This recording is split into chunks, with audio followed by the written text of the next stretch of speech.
That again. So I do apologize for the later starts on the broadcast lately. Let me just take a quick second here. It doesn't seem like things are getting tagged properly. So I'm just going to take a quick second here and make sure that the videos are where they need to be.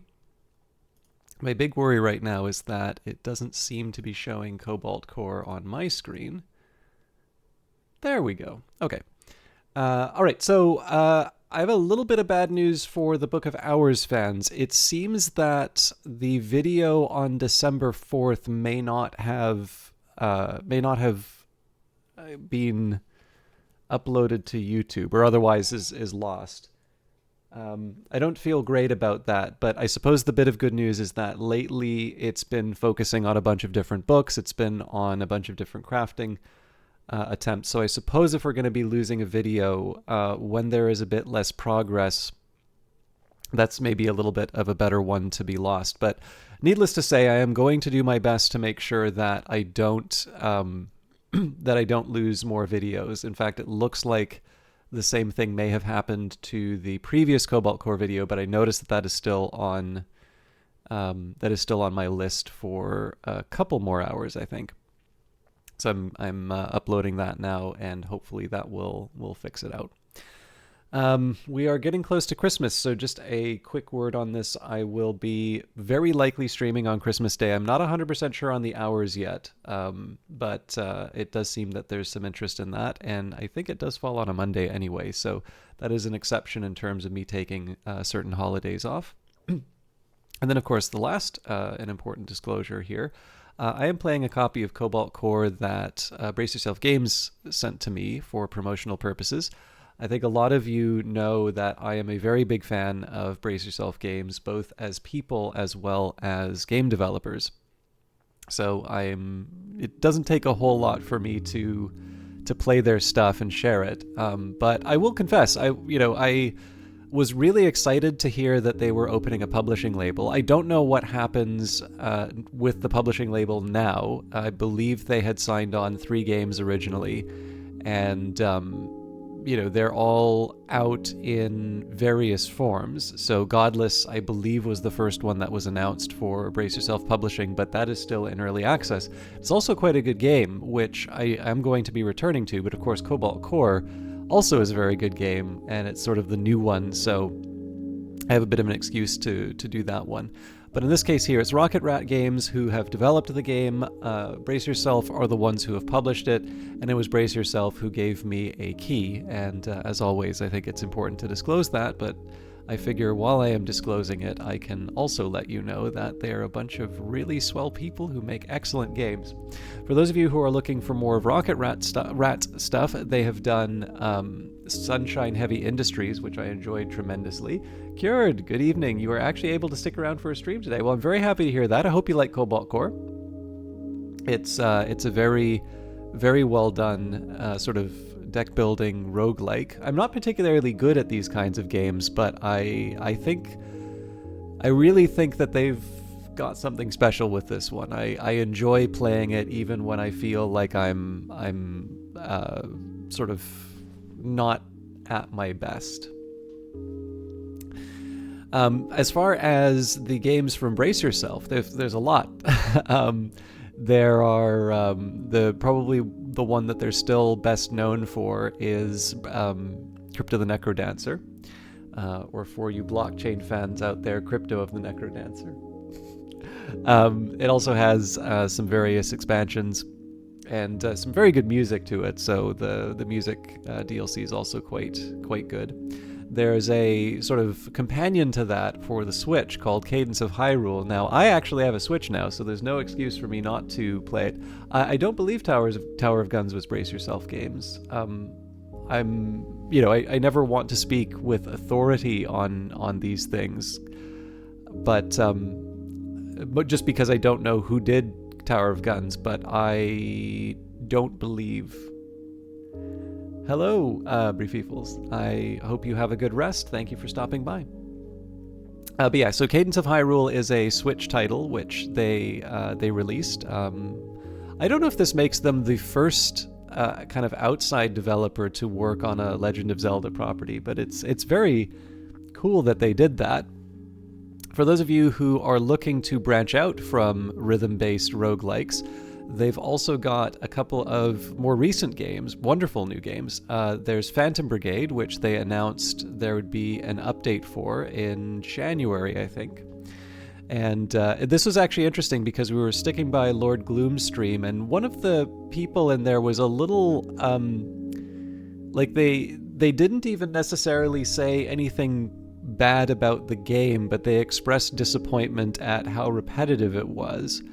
Now, just to be clear, Phantom Brigade is in my top 3 most played games of this year, so I don't necessarily agree with that assessment, but I think I can also understand why someone might believe that.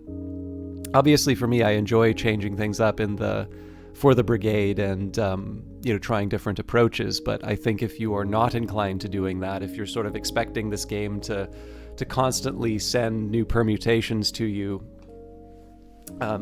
depending on what your I don't know.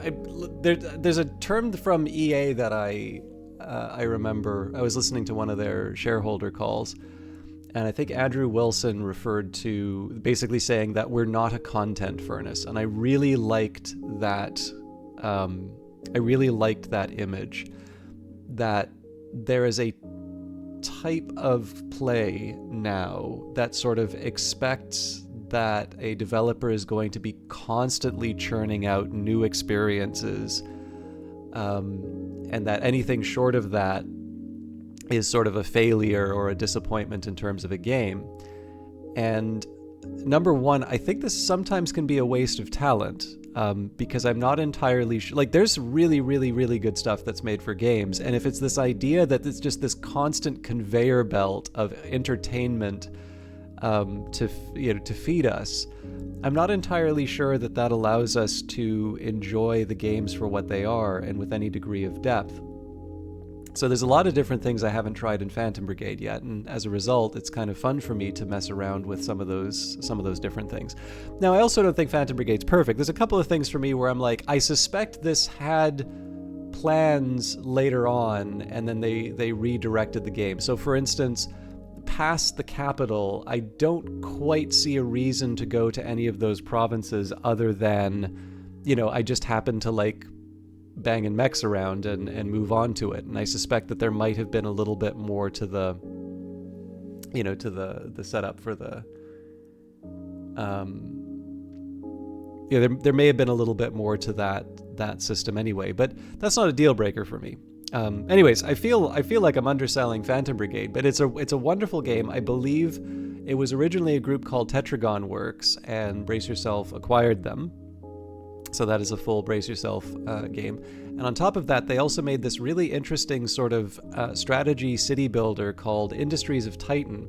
Now, Industries of Titan has gotten its full release, and it won't be getting updates like Phantom Brigade, but one thing that has been very nice to see is that the recent reviews on Steam have actually been quite positive. And I think one of the moderators made a point, which is one that I had been trying to establish as long as I could on the game, which is that, it is okay to be disappointed about something. And in the end, we don't necessarily see improvement if people don't say what isn't working for them. But it is also important to recognize the things that you have. The game that exists inside of your head is never going to be something you can ever actually play. And very often it is missing a lot of the things that would prevent it from becoming a real thing.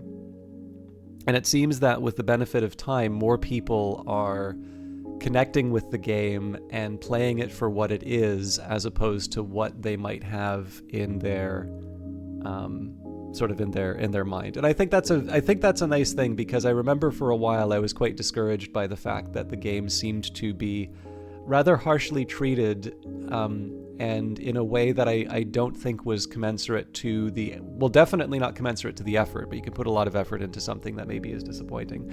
But I do actually think the underlying game is very enjoyable, and some specific things that they did at the end to just try and make sure that they delivered on the project, I actually think really enhanced the replayability of the game. One of those things that, you sometimes hear about Phantom Brigade. So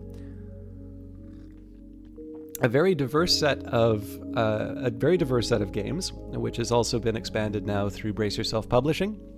And we're going to be playing the third of the announced Brace Yourself Publishing titles, Cobalt Core. So, I quite like books. Books has a really fun way of working. Now, I suppose there is a question for me as to whether or not I want to use the Artemis or the Ares. It's hard for me to see the Jupiter here. Like, the ability to make Jupiter's moons is quite cool. But I do like the idea of a proper ship with a gun. So I think what I'm going to do here is we'll do the Perry, Drake, and Books combination again. What we're trying to do here is get all of Perry's story before we attempt to get the ship that we unlock with winning a run without Dizzy Riggs or Perry.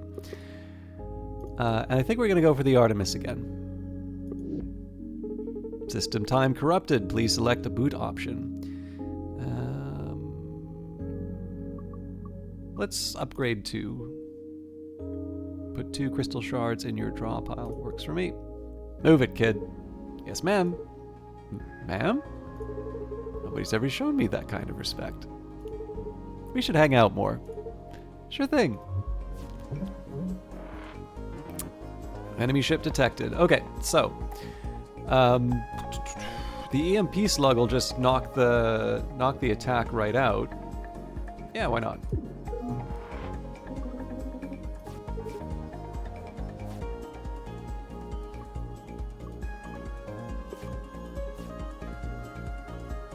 Alright, so they're going to be boosting the shields off of that. If I want to... if I want to hit them in a way that... yeah, we'll do a multi-shot, a basic shot, and I think I'm going to settle for a little bit more maneuverability. So this means that we're going to hang on to some heat. But I figure the dodge might be a little bit nicer when when the enemy starts causing me some trouble. So, for instance, I could use that 2 dodge to completely clear this this threat. So we're gonna get some energy first.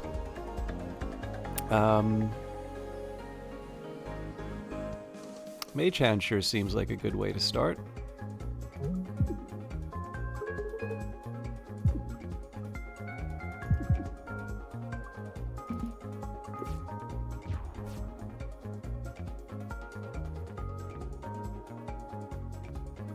Okay, so the lunge seems to be the best way to start here. And honestly, it doesn't really matter. We can just do the EMP slug to wrap it up. Okay, so we can pick a lunge, a glimmer shot, lose all shards for each attack for 2 damage, or another EMP slug. I think we'll do the glimmer shot. I actually really like Book's different attacks. Now, it seems to me like I'm only going to be able to do one unusually strong encounter. I do sometimes like going for the unknown energy. So, in this case, we're going to... Normally, I don't go to the repair yard this early, but in this case, this still allows me to take 2 unusually strong encounters. We still get an artifact, and this is the one that allows me to interact with the mystery. I suppose I could also... Yeah, no, this is the way to do it. Hello! Hello? Can I get you anything? We'll upgrade. So multi-shot's kind of tempting here. If we do Mage Hand, we can increase the damage. Glimmer Shot. This is kind of tempting for the extra damage, but because it exhausts, I'm a little... Like, the idea of being able to constantly bring back Glimmer Shot is... Yeah, you know what? Let's see if we can really make people sad with that. Ooh. Alright. Howdy! Did you know that we're running an upcycling program here? We're turning old unwanted junk into new wanted junk. So we can replace a card with a random rare card, replace a card with same rarity card from another deck, or no thanks. Let's do a random rarer, and we can go for... We'll flip out one of our basic shots. Avid Reader, attack for 3 damage, must have played 4 cards this turn. Ooh. I don't quite think... Well, no, there's a couple ways I can make this work. Nice, good luck out there. Alright, let's... oh, this is a nice one. So I don't think I'm going to be able to avoid the damage here.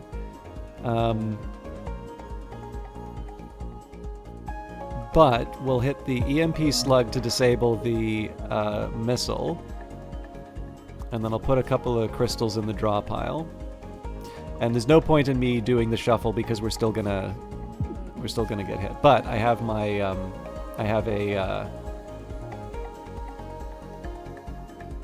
okay, so Glimmer is an option here. Let's start by bringing in the shards. Now, I could go for the heatsink right away.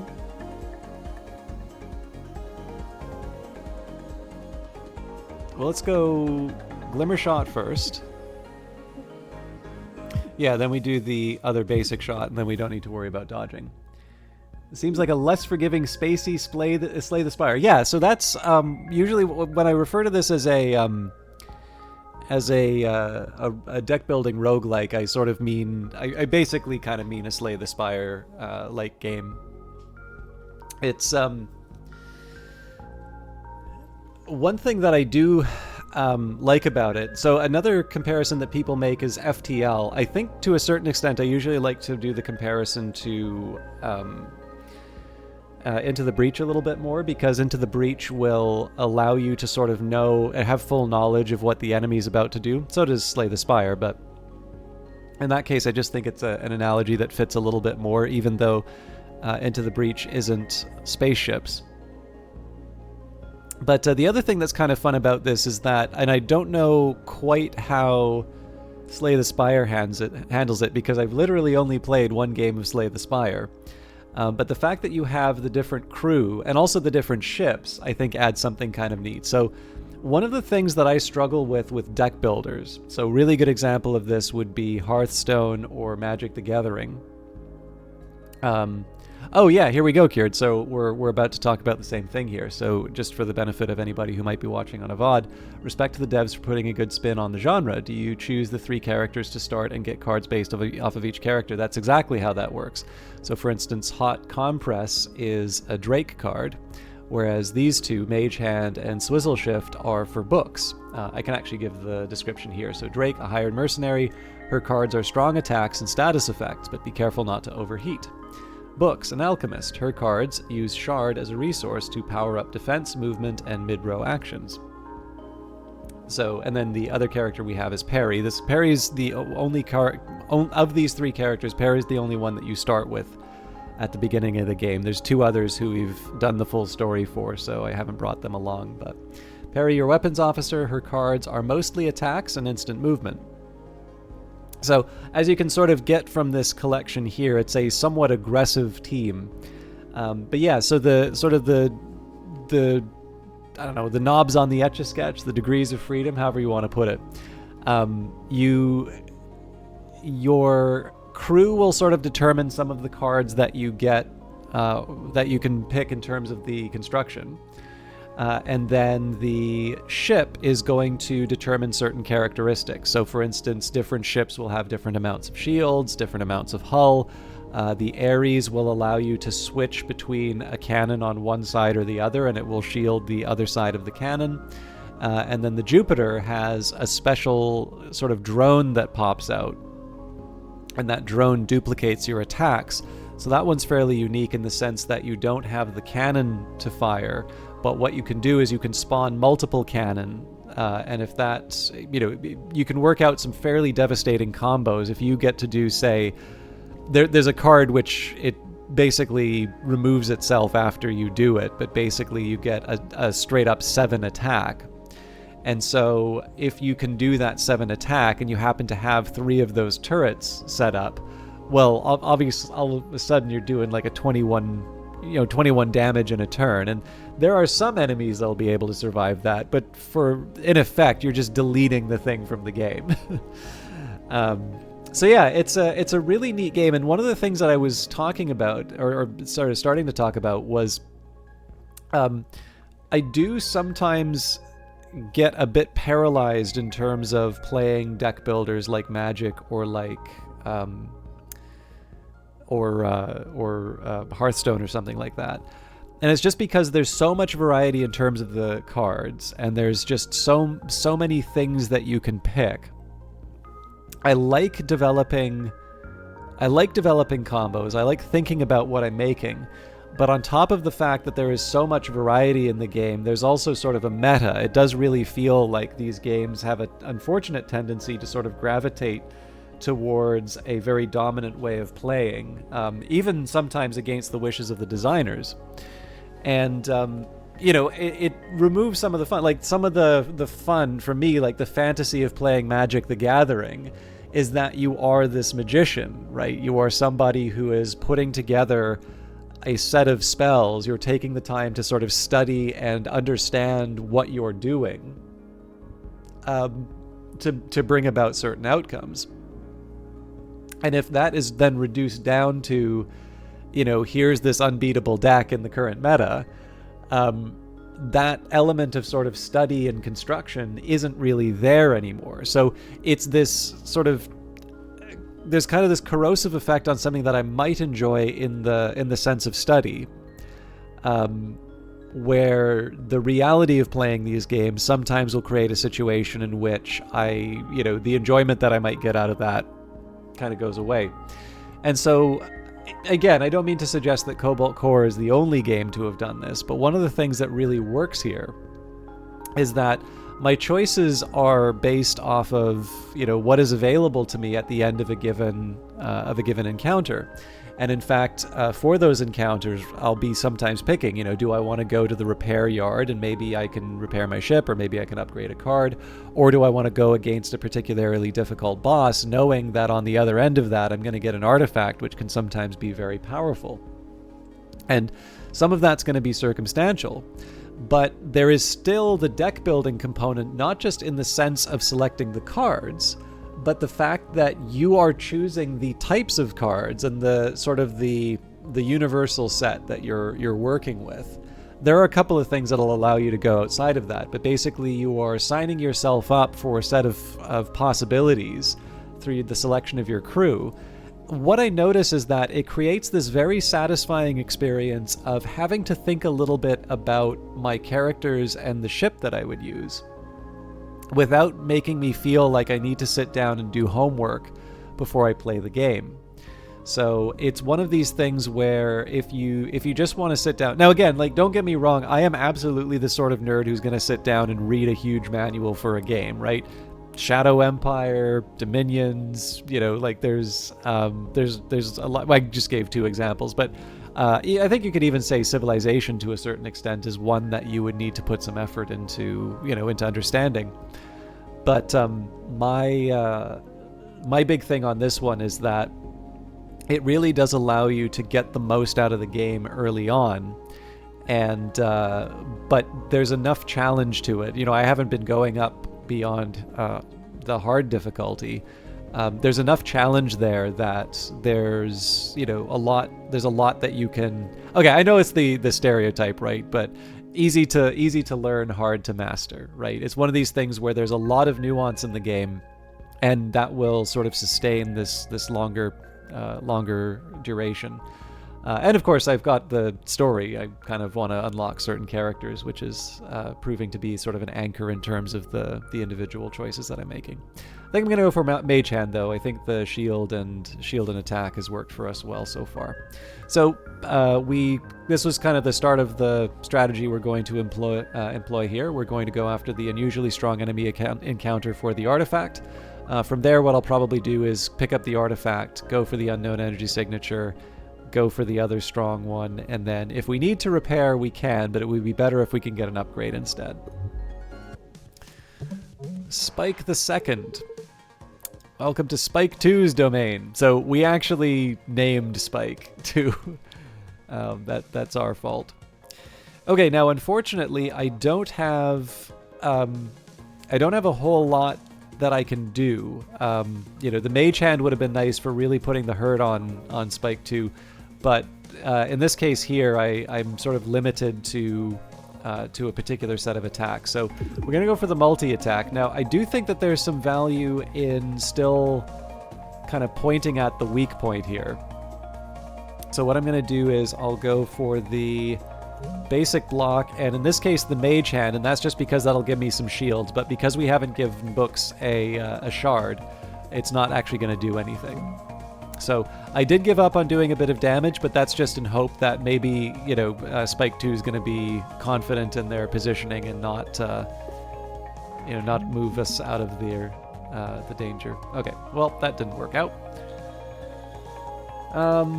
Seems to me like the EMP slug's the answer to the... Oh, hang on. There's going to be temporary payback. Okay, well, I can still survive that because we have the shield. So we'll do the EMP slug here. It's going to take more than that to dent this hull. So we've eliminated the threat. What I will do is we'll do the unpolished crystal. And then we turn over. So we did get something dumped in our inventory. Now here, the easy option here is just to do the heat sink. So we'll go for the crystal shard, see what that gives us. And okay, so I'm not too worried about the EMP slug, but I am going to do the 2 basic shots. Now I haven't left myself a dodge for the sort of the reply next turn, but we've done some decent damage to them, so we should be able to make something happen. Or not. So I'm going to start with the crystal shard.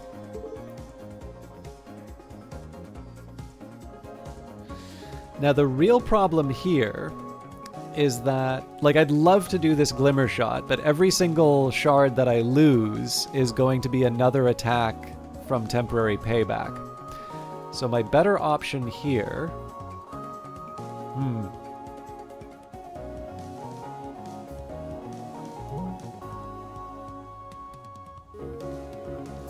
Yeah, I don't have an option to block the Mage Hand. It feels like such a shame to do this because there's we can really put some hurt on them, but I'm gonna be disciplined. It's gonna take more than that to dent this hull. So the safety override happened to hit them in the weak spot. That's kind of nice. So let's go. We'll start with the Mage Hand. Good work, kid. I don't think I'm gonna be able to bring this thing home. So we'll load up a basic dodge. We'll do the lunge just because we can. Kick their butt! Books! Language! Nuts. Okay, so we took some damage that I was hoping not to, but if we just shimmy over to the side here, I don't think the crystal shard's going to give me anything, but, well, let's go overkill. So we took a little bit of damage there, but nothing I'm not gonna completely, I'm not gonna give up on the whole approach that we talked about. So Wave Charge is kind of tempting because of the 2 piercing damage. Freeze Dry... That's also kind of tempting, but I think I prefer the Wave Beam. And then there's also Aggressive Armoring. Now that's 3 damage, and presumably that armors my cannon, so that actually seems like a pretty good card. My god. Okay, and now we also have Piercer. Your first attack each turn pierces. Crosslink. Every 5th time you attack, gain an evade, and Overclock Generator, gain 1 energy every 3rd turn. I pretty much have to go for Piercer here. That's just too good. Prep Batteries, gain 1 extra energy on the first turn, or Adaptive Plating, gain +1 max hull and heal every time you defeat a boss or elite. That's a really nice one to find early on, so we're really just down 1 of the maximum potential hull that we can get out of it. Now, we're already doing very well for hull on this ship, so maybe it would have been nice if we could have gotten some more shields or something, but honestly, I'm not going to complain about having more hull. Hey, perfect! So glad you could make it. Huh? Are you going to try and blow us up? Oh, no, I'm the ref. Welcome to sports. The goal is Well, the goal is the goal. Shoot the ball and really hard to knock it into your goal, but don't shoot that other ship. That's a foul. We're not interested. There's prizes. Sure, why not? I want to explode him already. Okay, sports. Score a goal on the left to win. The excitement of sports lets you start the fight with 1 ace. I'm not sure what ace... Oh, here we go. Gain 1 evade every turn. Okay, football. Some kind of sporting orb. It's indestructible, moves left or right when you or the enemy hit it. The distance it moves is equal to the damage it takes. Now, the really tricky part about this one is the multi-shot is apparently going to foul the enemy ship. But I guess because it auto-dodges, it's okay. So we'll start with the... There we go. Wow. All right, so we got to get out of the way there for sure. I don't have any other attacks that I can do, so we'll do the basic block and then Mage Hand.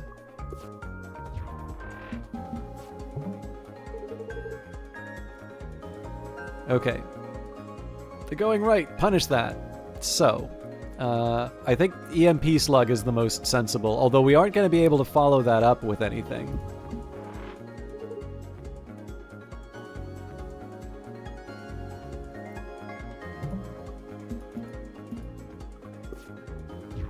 It would have been nice to put the crystals in, but...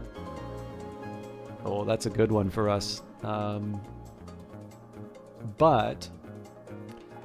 if I go for the basic shot, so that lets us move the 1. And then if we do the aggressive armoring... So unfortunately, we're going to take some damage off of that, but man, we are in a good spot.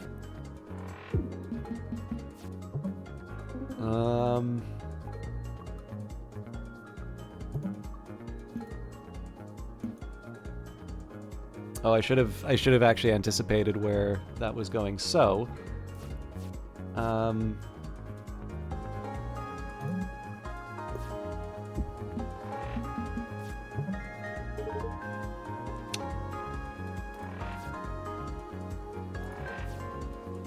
I really needed something else. Okay, so we'll go for the 1 move.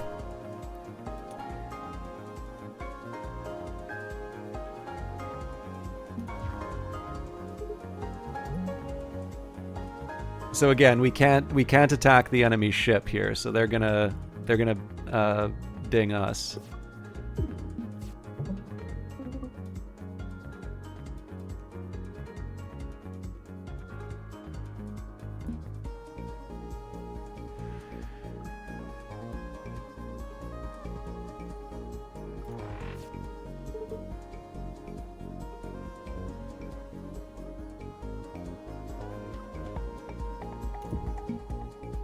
Again, close to what we need, but...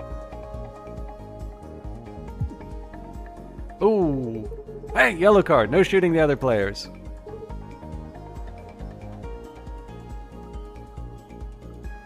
Alright, we're really gonna get it.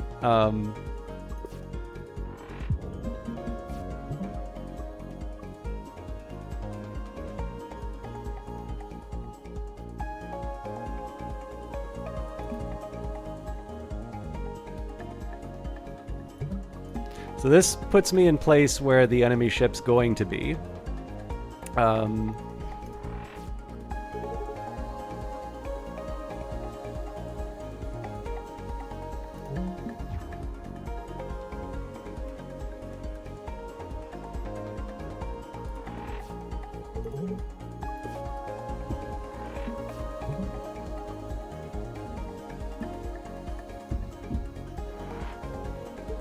Goal!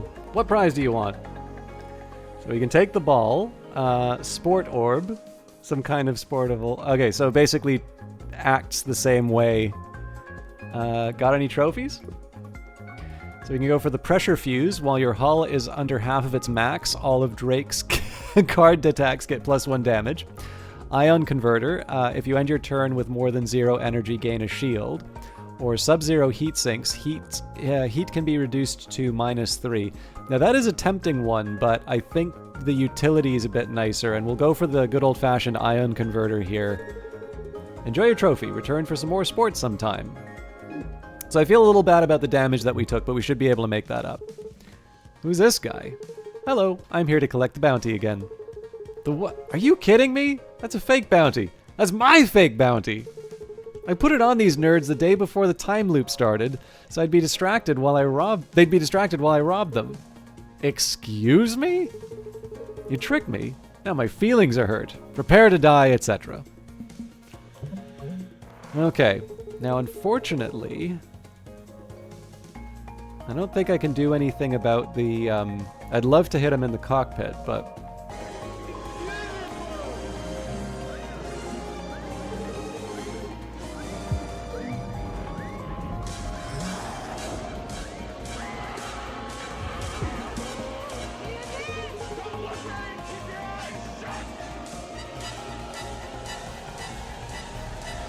Thank you very much for continuing your subscription, Bionic Beads. I really appreciate that. Particularly because I know you are a fan of the other game that I play. So it's always nice to have people stop by when you're, doing something off of the usual. I hope you are well. Now, we're going to wind up taking some rather nasty damage off of this, but I can at least make life a little simpler for myself by getting out of the way of the weak spot. Ooh. Okay, so if I can move, that's best.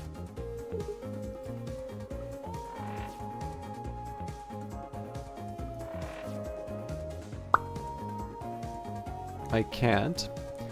So we'll start with the aggressive armoring. And then I'll use the mage hand to get some kind of a... Oh, crap!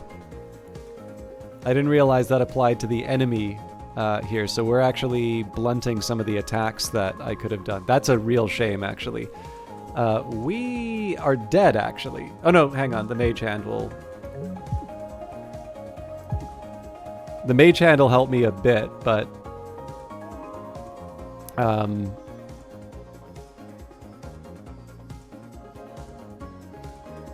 Oh, I see Bionic Beans. Well, I'm happy you've got something you can see.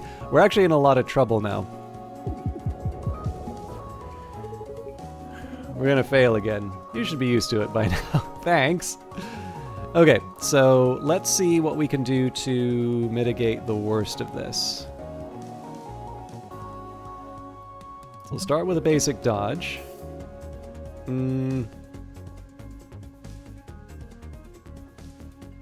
I think I just ruined it, actually. No, we're still alive, but...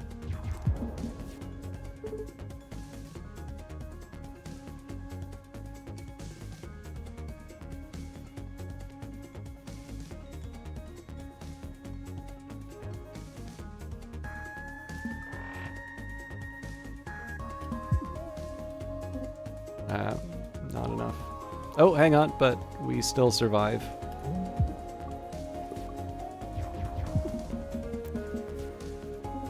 Holy crap, we did it. It is! Overflowing power. So we can power drive... Oh man, I gotta go for that. But then I need to find a new way... Yeah, okay. We'll still go for it. Fracture detection's probably... Yeah. So we pretty much have to... Books! That's me! Can I get you anything? Yeah, we have to go for the repair. Okay, all restored.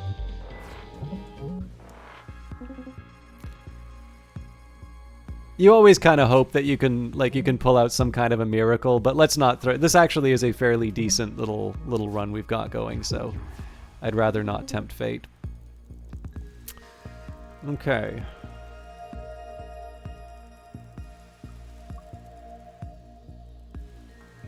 I'll trade some of the damage.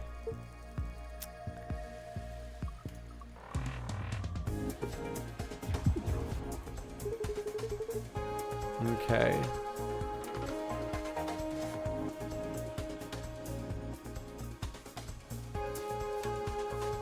So I want to make sure I do the mage hand at minimum. So that gives me a little protection off of this attack.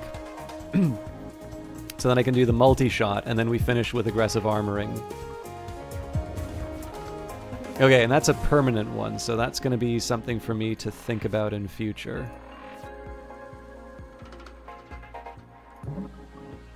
Ooh, well, this is still the better call, but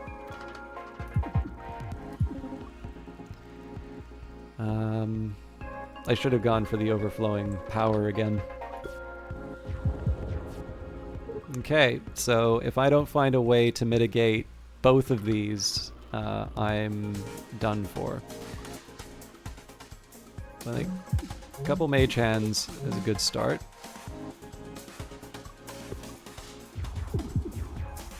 Oof. I think this is it.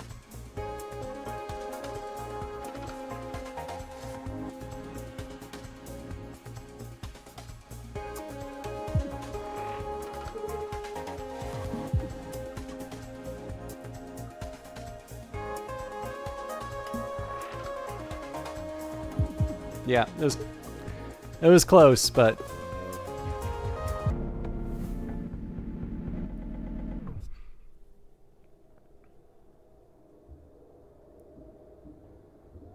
is anyone there?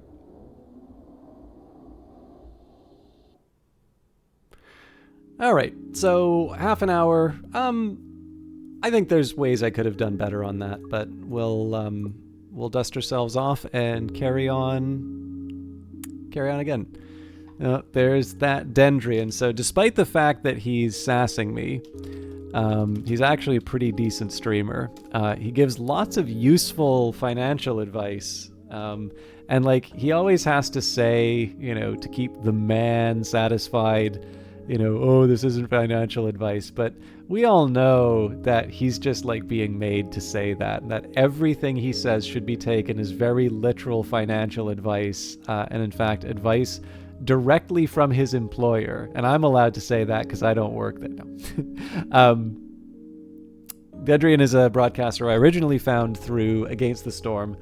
Very, I've said this about a couple of streamers, but it's very, very true for, well, I don't say it for people who it's not true for, but this is definitely true for Dendrian. For those of you that like to have the stream on for, just kind of some background noise while you do things, Dendrian likes to sell himself as that, and I really actually do think that he fits that niche very well, but I do encourage you to actually give it a shot and interact with him, because he's a very thoughtful guy, and I sometimes think that he sells himself short saying that he's a second monitor streamer, just simply because if you give him the opportunity to have an exchange, he's actually a lot of fun to talk with, whether that's about, well, I think we've probably talked about more mathematics than would be normal in any kind of a Twitch channel, but he actually has a fairly good rotation of television shows and movies, and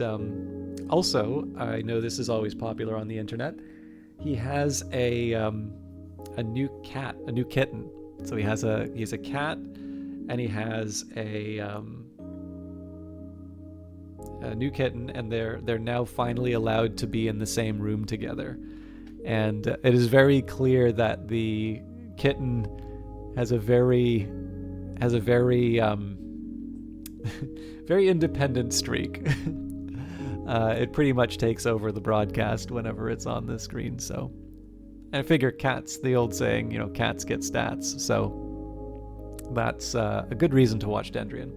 Now, I'm going to take a minute here. I know it's a little early to do this, but I'm actually going to take a quick break just to fill a tea, and that's just because I know that if it's even if it's a run like last time, I'm probably going to just wind up, being about an hour or 45 minutes in. So I'm going to take my break a little bit earlier just so that I can, refill my drink and take care of things. And that way I don't need to break up the the run. So I encourage, if you've been here from the start, maybe take a small stretch or otherwise take care of yourself. I will try not to make it too long, but we will be back for another run, basically with the same setup, although I will take a minute because it sounds like there's a couple of people who are into these kinds of games. I'll briefly explain what the strategy is and what the setup is. So I will see you all in a little bit.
All right, thank you everybody for entertaining yourselves while I took a break. I, just so that we can be clear, am just enjoying tea, which might be a problem because I do have I have an early appointment to get a COVID booster.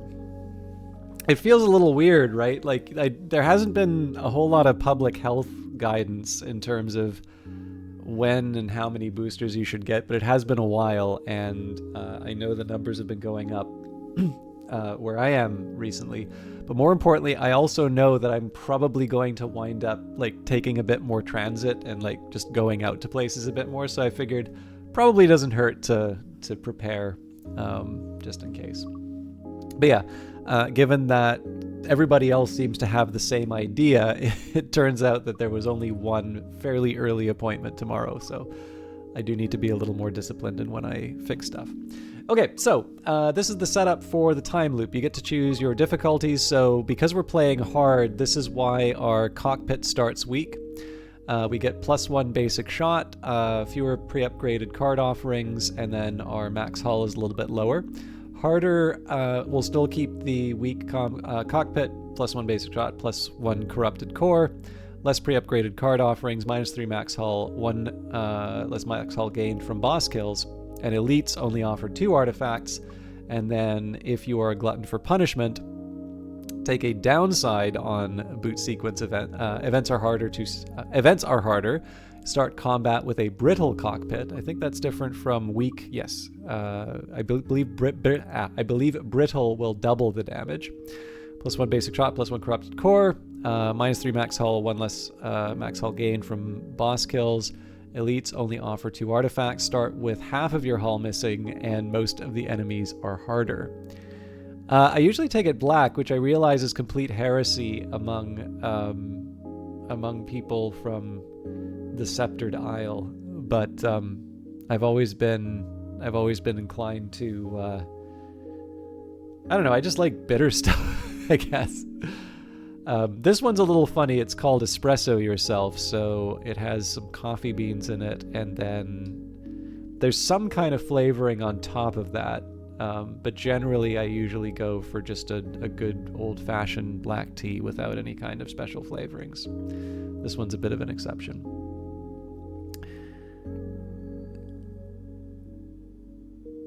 Can't watch you anymore. Sorry, His Majesty's orders. Yeah, so it was funny because when I went to the UK, some people asked me to make some tea, and I was like, oh God, I have to make tea for the British. Like, what if I screw this up? I know I don't drink it with milk, and I realized that milk is pretty much an institution. So, anyway. So, I'm sticking with hard. I'm wondering if this is one of these games that follows the... Okay, last time I said this, I had a very frustrating exchange with people, so just so we can get this out of the way, sometimes I will use a shorthand of speaking in something that can be perceived as an absolute term, when in fact it's intended to be brief, and it's to avoid conversations like this, because generally people like it when I get to the point. So if it seems like I am speaking in an overly general fashion, and there is a more charitable interpretation that says perhaps I know what I'm talking about, and that the very obvious objection, is something that a reasonable person would be able to find, may I recommend that you take the charitable interpretation, and that in fact I am not trying to say something ridiculous. But with that said, it does feel that every, with scare quotes, big bracket, not every game, has this sort of difficulty inflation where there basically isn't an easy mode anymore. And what you will have is basically, normal, hard, harder, hardest, John Gamerson, essentially, there are games are kind of reluctant to call stuff easy, I've noticed. And, you can see for some of them, it is definitely to appeal to the hardcore gamer. For others, I don't know, maybe there's some other reason for it. So I don't quite know where this ranks, so I don't know if hard is sort of the intended way to play, but they didn't want to call it like noob mode. Just normal level difficulty. It's just normal is all. This one I can actually see a little, just to be nice to Cobalt Core, I don't necessarily feel that this is part of the difficulty inflation, for the simple reason that it is actually quite appropriate to call this normal because there are no modifiers, whereas hard, harder, and hardest are actually adding modifiers. So if you want to unlock the ships, you do need to play on hard mode. But if you play on normal, then essentially you are just playing the game without other adjustments. And hopefully, the fact that you all had to endure 100 caveats for something that wasn't necessary will illustrate why, I use the shorthand, and hopefully we can avoid that frustrating conversation again. Not that most of you have no idea what I'm referring to. Anyways, so you pick a ship. Well, you pick your crew, you pick your ship, pick your difficulty. So we went over the difficulty levels. We have a few different ships. We've got the Artemis, a bulky, versatile ship with a single central cannon. So as you can see, the placement of the parts of the ship matters quite a bit. There's a missile bay and the cockpit, and if you're playing on hard or higher, this will matter in terms of where you take damage. You start with the warp prep artifact, so you gain a shield and evade on the first turn. And then you also get the cargo hold, so all artifact map nodes offer one more option. Now, I'm not too excited about the cargo hold, but it's a nice one to work with. The Ares is an interesting one. So this, I feel like, is the first one that you get in the, as you progress through the game. But I don't know, maybe other people have different paths through the...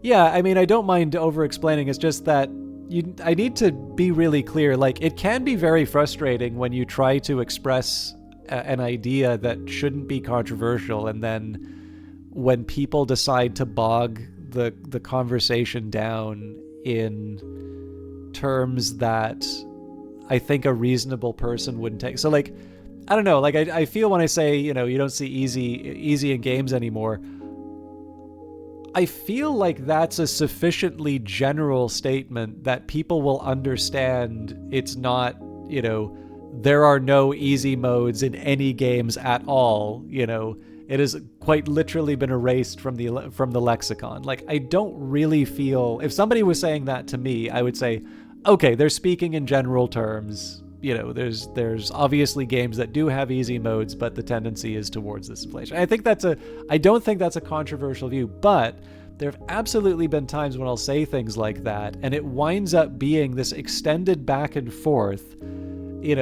just for the purposes of clarifying that I am not making some universal truth, that I'm just trying to make a larger point. And obviously it's nice to be able to get to the point, which I think is substantive, as opposed to deal with the trivia. And one of the reasons why I've become a little more sensitive about that lately is that if some articles get sufficiently popular, what will happen is that I will very often find those articles attacked for things that they didn't say. And on top of that, I also got sort of a tisk in DMs from some people who I, think reasonably highly of, or at least did until that came by, for sort of sticking up for the point and saying, this is not what this is saying, and I would appreciate, not being judged by, by the standards of what you think I should have said, but rather what was actually said in the article. So, I don't mind, like, over-explaining stuff, and I don't mind going into depth, but it's just nice if you can go into depth on the substance rather than just sort of get hung up on, what the definition of is or something like that. But, and again, I mean, some of this, I do need to own if I'm unclear on something, then it would be good to be clearer, and sometimes those corrections are an opportunity to, sometimes those are opportunities to be clearer in what maybe I'd spoken carelessly about. But very often I just find it's a really cheap type of point scoring. And I mean, I ignore that stuff on Twitter usually, so I'd rather not, have to deal with it in a place where I do sort of have the bully pulpit. So that's the big one. It's not the idea of me like not explaining stuff. It's just I would rather the time be spent on things that I think are worth talking about, as opposed to really getting bogged down on details that only come from an uncharitable interpretation of what was said. So the Ares. Nimble warship with 2 cannons, which are manually toggled. So first of all, smaller surface area than the Ares, I think. So that's 1, 2, 3, 4, 5, as opposed to 1, 2, 3, 4. Of this more compact design, there's also an armored area, so 1 less damage from all attacks. And essentially with this one, you draw this card, you get 1 each time, each turn. Basically, you can switch the cannon to either side of the ship. This can be very helpful because in addition to the fact that you can have a little more precision in terms of where you land your attacks, what happens is if you wind up being attacked at a certain part of your ship, if it's a 1 damage attack, then you just ignore the you just ignore the damage full stop. Now the drawback is you give up a little bit of hull for it, but you make it up in terms of shield. It also starts with warp prep, and then you also have control rods. In this case, you have fewer options at each turn. The Jupiter is probably where things get really weird and wonderful in terms of the different approaches that you can take. So, comms vessel with no cannons of its own. It launches special Jupiter drones which channel its attacks. So, Jupiter's moons, you get one of those at the start of the turn. And so, essentially, part of the strategy that I've used with this one is not just bringing in a Jupiter's moon, but also to be able to get the extra draws, so that you can have a few of those things all pop up, and then, you really lay into the enemy. Another thing that's nice about it is that if you're really desperate, you can pop up one of those Jupiter's moons in front of where an attack is coming, but that sort of assumes a degree of mobility that may or may not be there. Technically, it's the same surface area as the, not the Ares, the Artemis, but in this case, there's an empty area. So there's the 4 of the Ares, empty area, and then there's the Artemis.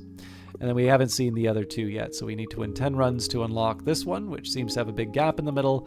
And then I am really interested in this one. This seems to be pretty dramatic. And then finally, in terms of characters, so Dizzy, your science officer, his cards are mostly shielding and shield manipulation. We've definitely taken advantage of that. Riggs, your pilot, her cards are mostly flexible movement and card draw, so I definitely like these 2 for the defensive capabilities that they provide. But we've also completed the stories for both of them, so I didn't quite see the value of adding both of them to the ship. I'm not going to get better if I don't practice with the others. So Perry is sort of the anchor in terms of how I design my crew, because these are the stories that I want to see. My weapons officer, her cards are mostly attacks and instant movement. So the first one we unlocked was Isaac, your engineer. His cards create and manipulate mid-row objects like drones and missiles. So I do like bringing Isaac along with the Jupiter simply because of the ability to manipulate the mid-row. It's a way that you can really make the Jupiter's moon sing. We've got Drake, a hired mercenary. Her cards are strong attacks and status effects, but be careful not to overheat. And it turns out that so the armored assault was one that surprised, or whatever they called it. That was one that sort of surprised me, that it put the armor on the enemy. So it does seem to be that some of the risk is not just the overheating, but the fact that you can buff the enemy as well. Max by far is the one that I've struggled the most with. So a hacker, his cards enhance and exhaust other cards and gamble with hand position. So I think once I fit Max into the mix, that's going to be one where I really need to take some time to learn. I suspect that Max can set up some really impressive combos, and it's more of a question in terms of just how I can make it all work. But in this case, Max is definitely going to be the one that I spend the most time learning. And we just recently got Books, who in addition to being an utterly charming character, is a really, really interesting one. It introduces this shard mechanic, and I've been enjoying playing with the shards. So an alchemist, her cards use shard as a resource to power up defense, movement, and mid-row actions. So you can kind of see from the 3 characters I'm going for that this is a pretty aggressive group. And essentially here, my 2 choices would be either the Artemis or the Ares. And I'm not sure, you know what, maybe we'll try the Ares this time. System time corrupted. Please select a boot option. We'll do the 2 random cards to type B. All right, so I'm not crazy about the exhaust, but hey, kid. Hi, what's up, Miss Perry? Why aren't you cryosick like the rest of us? I drink 8 glasses of hydration potion a day. I see. The only ingredient is water. If anyone ever hurts you, I will destroy them with my own hands. Cool.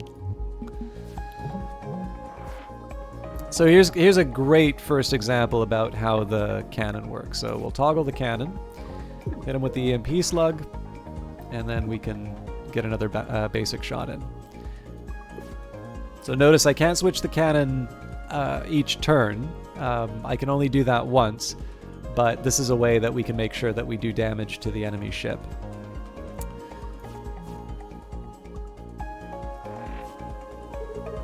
I can live with a mage hand.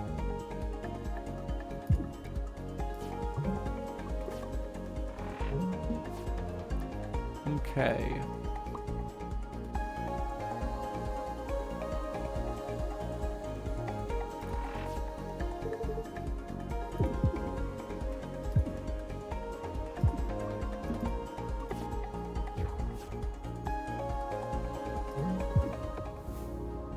Pretty straightforward.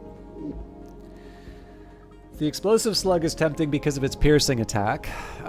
Glimmer shot is kind of nice. Yeah, let's go for that. And I do want to make sure we're going after the strong enemy encounters, so we'll go the middle path. Whizbo! Skiddledee pop! Hey, it's the wizard child again. Hello, sir. I was studying some of your spells from last time and... Hey! That's wizard plagiarism. Sorry, sir. Now plagiarize this, you scoundrel. Yes, sir. Okay. Hey, just FYI, I'm gonna steal this ship when we're out of here.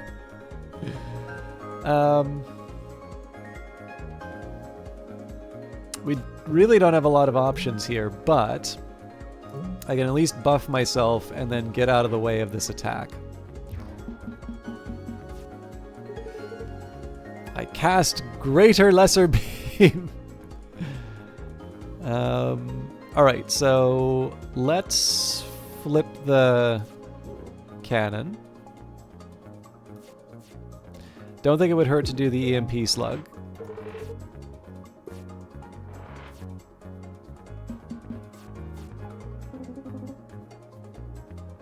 They disappeared the witch girl. Okay, here's what we're gonna do. We're gonna Glimmer Shot. We don't actually do Glimmer Shot, that's to bring books back.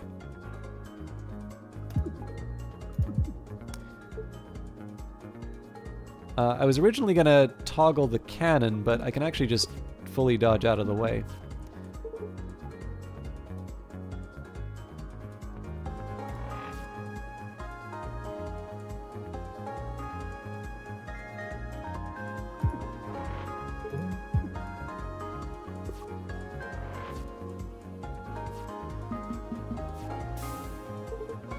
Okay.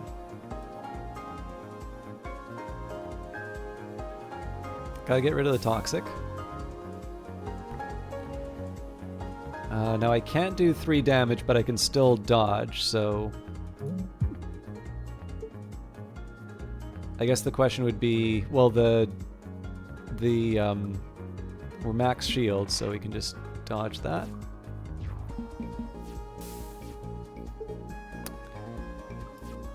I don't really need to worry about any of this, but...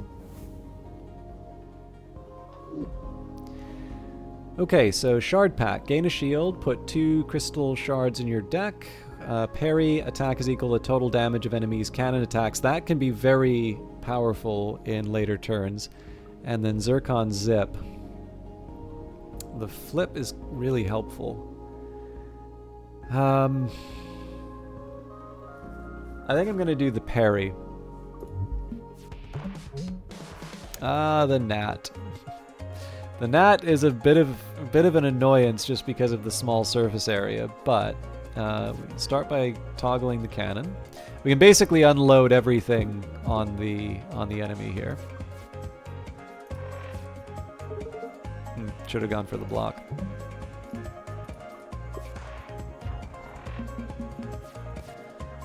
Okay, so this is really where the cannon comes into its own.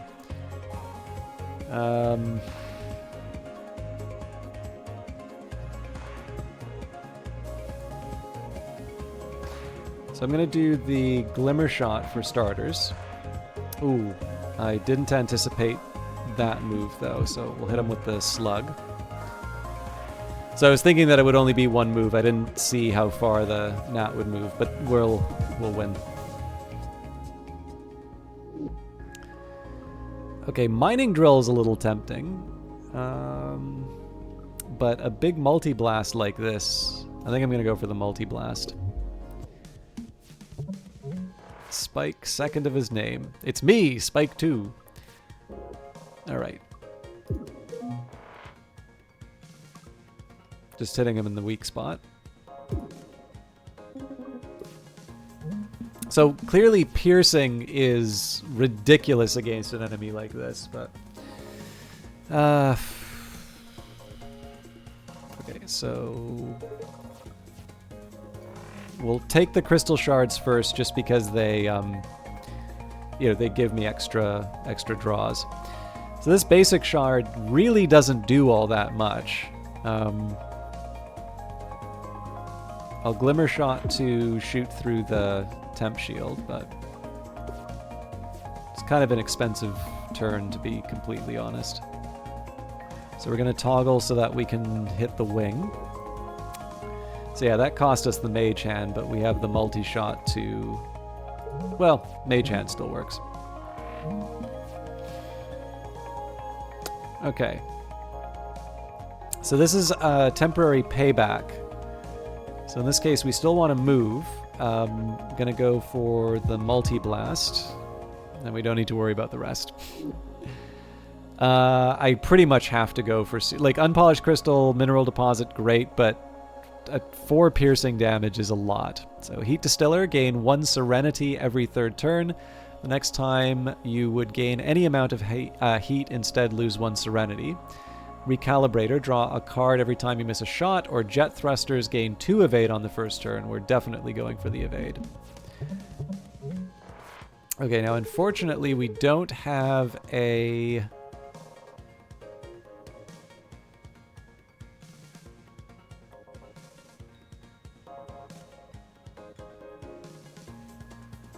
don't have a stun, which would have been nice, but multi-shot, basic,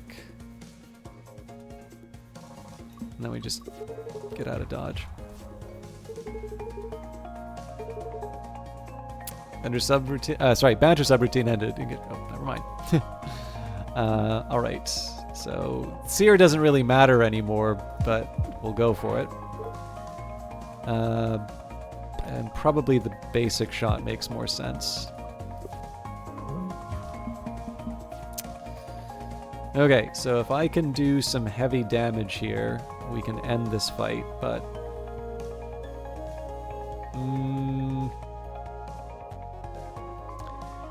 not looking good, actually. So, we'll toggle the cannon. I'll try the Unpolished Crystal. It's better than I thought. I think I'm just going to accept a bit of damage. And then... so if I could have switched the cannon again, I could have taken that down so that we only took the shield damage, but that's life.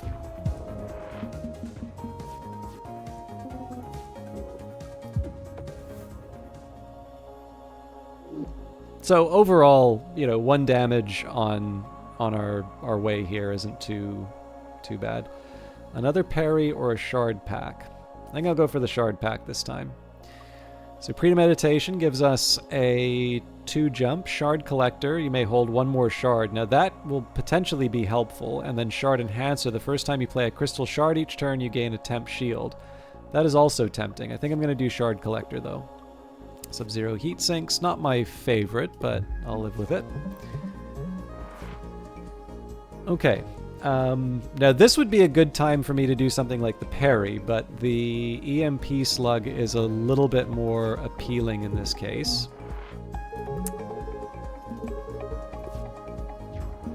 Maybe I like it warm in here. I should be a little bit better at reciting the banter at the start. Okay. This is pretty easy to decide. Okay, now I only have one evade to work with, but there is actually a way that I can make this work. So we'll start with the... actually, I'm going to do the unpolished crystals, so I can take the crystal shard. So now I get to pick between the multi-shot, mage hand, basic shot, but it'll be multi-shot, mage hand for the shield. And then I get to move one to the right, so we're still going to take the damage, but when I toggle the cannon, now it's one damage, which will go straight into the shield. Hello, Sylphea. I'm going to rely on you to sort of repair my reputation after Dendrian, talked about what a terrible troll and, disrespectful person I am inside of the different chats. And of course, I know that you only have the nicest things to say about me and how well behaved I am. But for those of you who are wondering what this excellent person who will speak authoritatively and with legally binding statements as to my proper conduct, Sylphea is a wonderful Australian streamer who does do variety, had been doing some Graveyard Keeper, but has really been putting in the work on my time in Sandrock, including some co-op streams with Dendrian, which apparently Dendrian didn't attend, well, at least at the start. But I've actually really been enjoying... I knew Sylphea as a mod for Dendrian before I knew her as a broadcaster, but I very much enjoyed hanging out in Sylphea's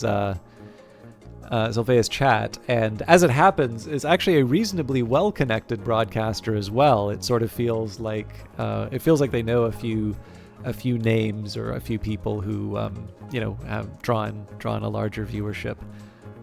So I don't know if you want to be one of those really terrible people who buddies up to people to get closer to power and fame. Maybe don't do that to Sylphea, because they're a very nice person, and I'm sure they also have the discernment to maybe find out who's doing that. But in any case, Sylphea is very easy to see why so many people hang out. They're a very pleasant person to hang around with. They know Excel, which of course is a great feature of anyone, and it's a very nice environment to hang out with and chat.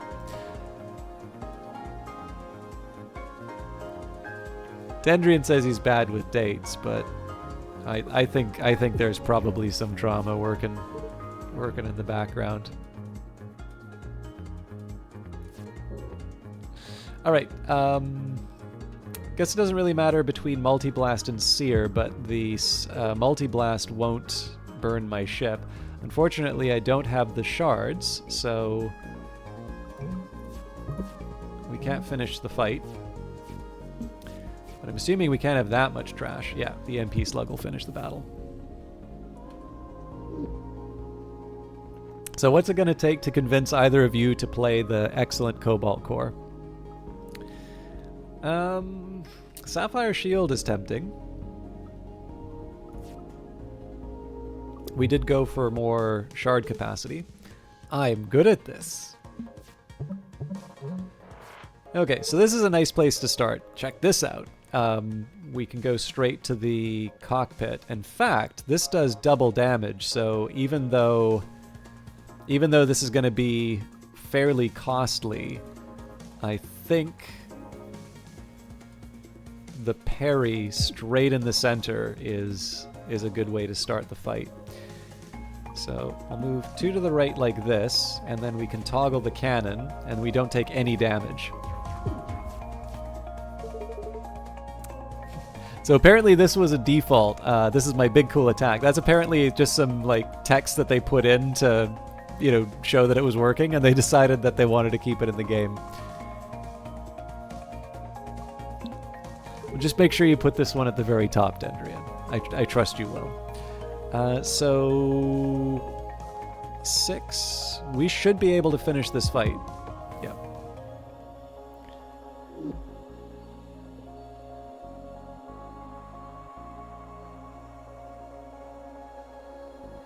I have no idea what you're talking about, Selphia, but I see that Dendrian has gotten to you, and I will be careful in future, because this is how terrible rumors get started. We'll do exothermic release. It's actually kind of nice, especially given the fact that we can cool down. I don't think heat is the real showstopper for me, but it's nice to have a few more options.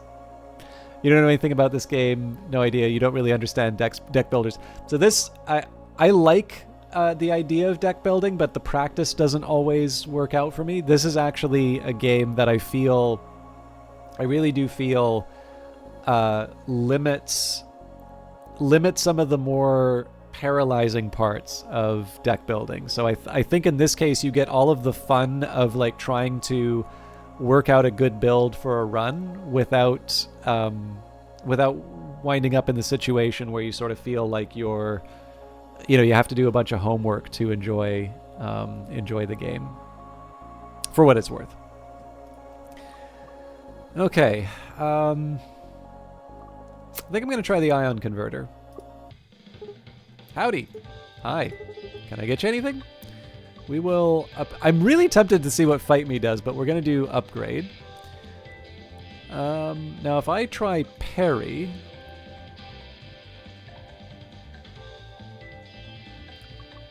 so it either becomes reusable or I can hang on to it for the moment of truth. I am kind of inclined to go for the really big multi-blast. Oh man.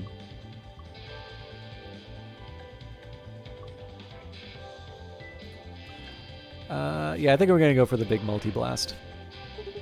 Wow, cool.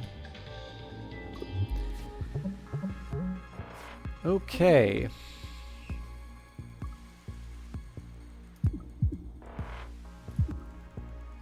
This isn't exactly rocket science for this one. I don't even need to move because the armor protects us.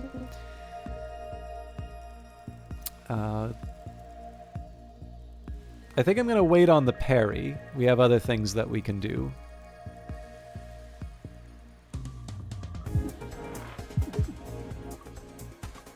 Books is not having it. Or I believe as Dayut of today put it, Books can't even.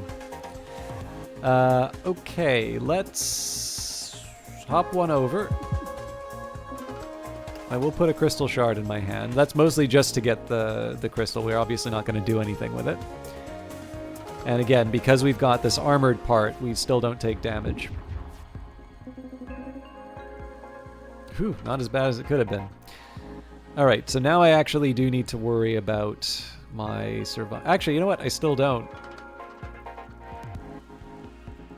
Well, I sort of do, but this is a piece of cake. So we'll do the Sapphire Shield. I'm going to do the exothermic release so that I can knock down a bit of that heat.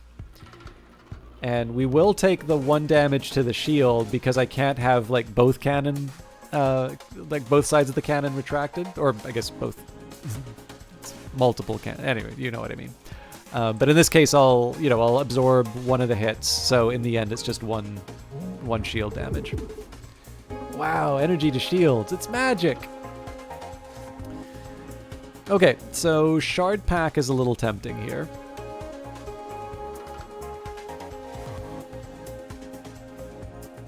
I'm definitely not going to be able to put this one to bed.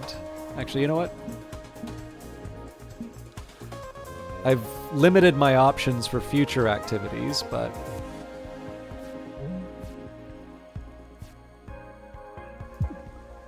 we're still avoiding the damage. Okay. This is now where it starts getting a little painful.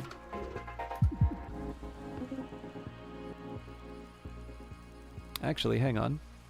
Nah, we're so close. If we had one more shard, we would have been able to end the fight. Cool. Nice.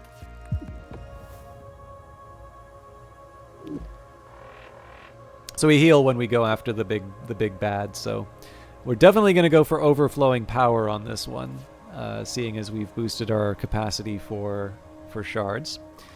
So we've got the zero doubler. Each turn, the first time you play a 0-card cost, do its actions twice. Wow. Simplicity, remove 3 cards, or thermoreactor, gain an extra energy every turn, but gain 1 heat each turn. Both are very tempting, but I think I'm going to go for this, the zero doubler. And that's mostly just because I think I have more opportunities to play the 0 cards than I do heat mitigation. Okay. So we're going to flip cannon. No! Oh, I'm an idiot! I thought I was dealing with something completely different.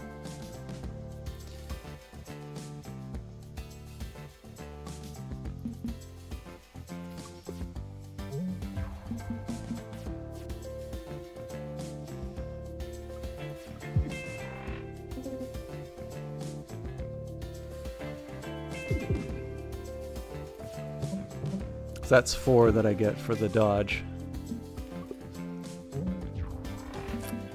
Thanks, Kieran. I appreciate you hanging out. I hope you have a good rest. I hope you're not too turned off from our previous conversation, because you went kind of quiet for a while, but I always appreciate you hanging out. And if you do feel hard done, I don't feel like there's a reason for it, but obviously it's up to other people. So if you're feeling hard done by, definitely reach out, because I'm hoping that you were just quiet, not that you felt that you weren't able to talk. Okay. But have a good rest either way.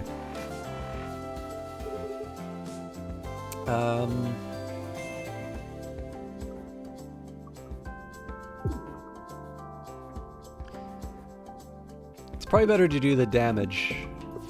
It's nice to get the shards, but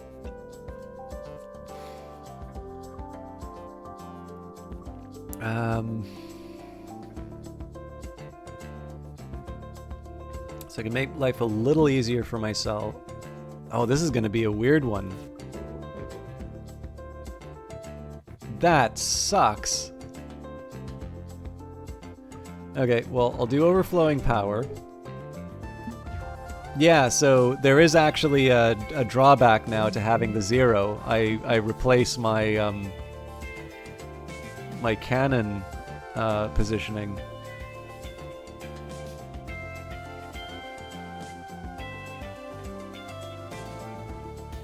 I've actually kind of sunk myself on this one.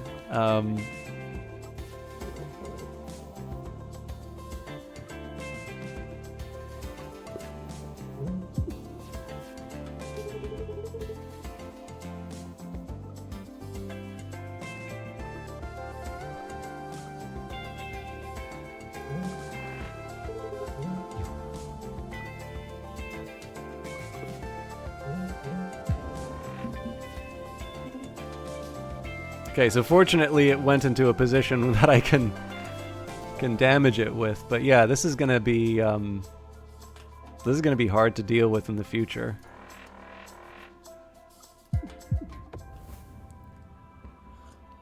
So the total cost was just a bit of hull, which I can live with, but the fact that my cannon shifting now has a bit of a problem. Well, we'll see. Sounds good, Kieran.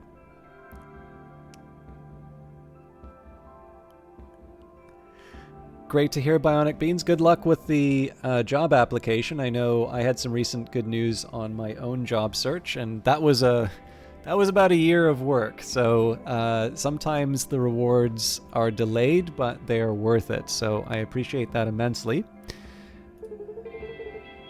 I'm gonna trash talk the other team so hard. Let's do the sports. Okay.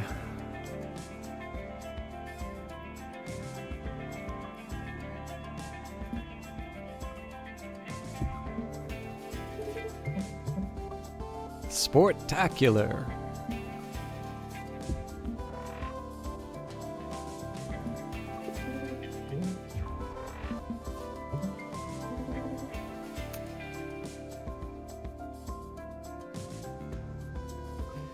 So, Sapphire Shield first, then we do the Mage Hand.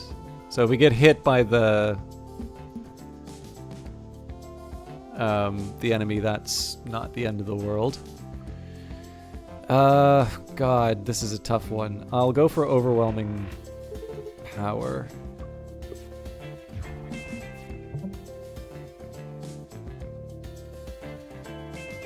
Okay, so basic shot to get a little extra mileage.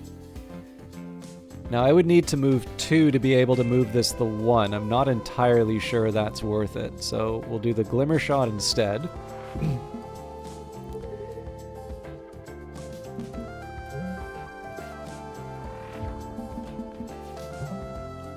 Alright, that was a very convincing win.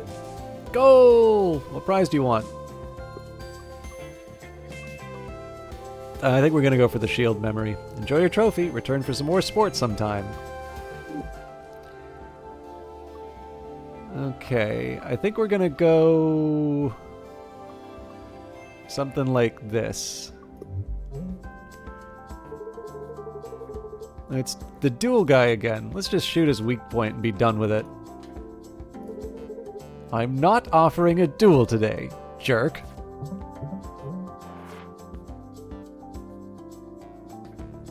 Oh, so he's probably like still in mad mode.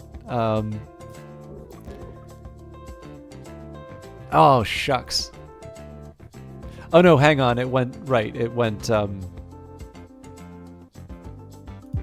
back. All right.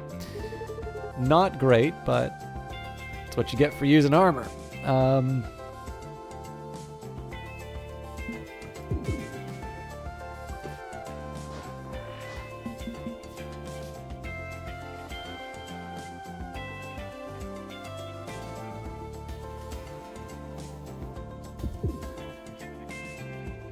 Okay, now the EMP, I should have paid a little closer attention to what I was doing.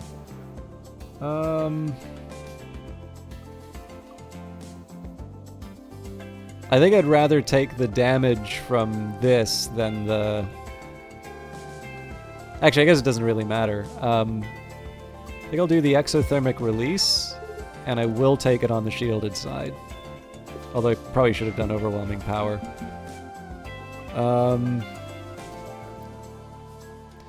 Let's take the unpolished crystal. We'll go for the crystal shard, so I get the double value of that. I've got 2 attacks, and I only have 1 more move left. So let's go for 1 basic shot. And then I'm going to do the glimmer shot, even though that's going to cost me the... Nice shot, books.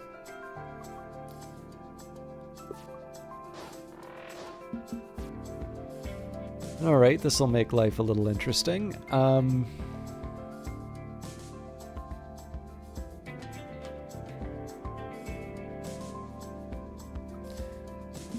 We lunge, yeah, then we clear that.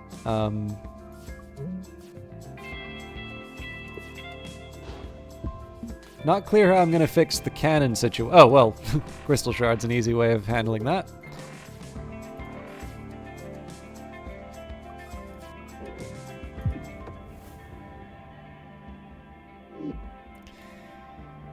Okay, I think we can take the hot foot. Detecting a minefield up ahead. Oh, wow, with a lot of exploded ships inside.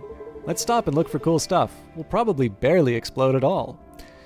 Let's grab the first thing we can find. So cross link every 5th time you attack, gain and evade. Nice, let's get out of here. And it doesn't really matter between these two, but we're going to go for the artifact, then 2 unusually strong encounters. Hey Spike, we told the other guy he can't be Spike anymore. Who? The other guy named Spike. We renamed him. Okay, I don't care. That attitude right there, that's why you're the real Spike. I don't understand pirate culture at all. Okay, Spike's time to shine. I think we're going to start with Seer, just to do that hull damage at the start.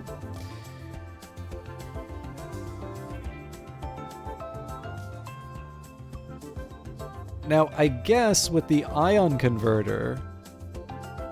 So this is the tricky part, right? I can choose to chip away at the shields a little bit. Well, I'm actually already at max shield, so...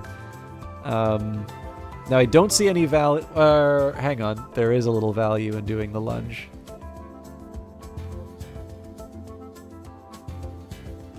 There's more value in the basic shot, though.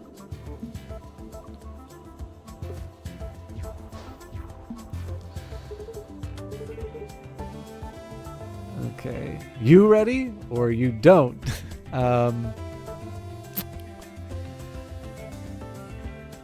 There's no really good options here. So I'm going to move 1 to the left.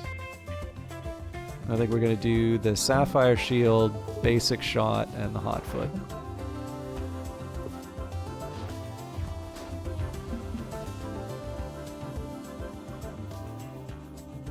So Heat Sink's an obvious choice.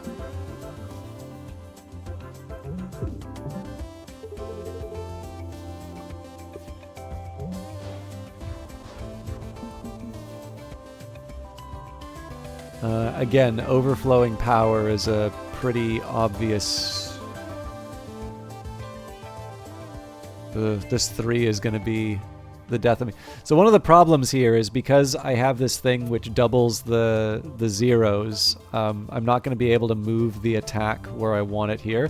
So in this case, I'm just going to eat the inconvenience. We're going to do the EMP Slug and then Overflowing Power so I can boost my shards.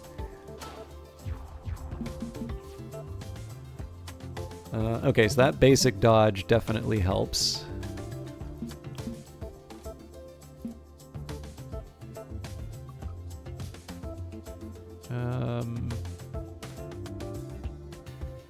Multi-shot does more damage.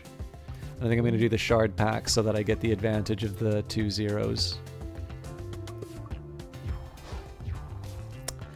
Alright, that's a tracking missile. So we'll start with the crystal shard just so that we can... Alright, these are great. So multi-shot kills the missile, multi-blast kills the ship. Do you want to share what you're... do you want to share what you're applying for, or is it better to just keep that under your hat? Okay, the ricochet paddle is cute, but it's not really gonna change that much for us. When you shoot an incoming missile, turn it around instead of destroying it.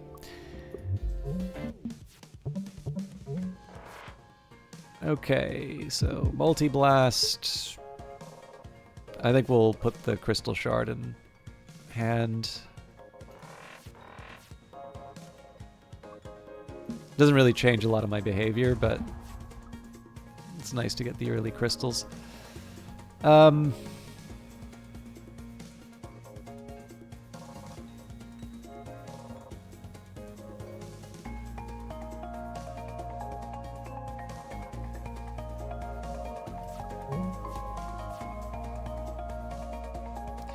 think I'm going to do the glimmer shot in this case.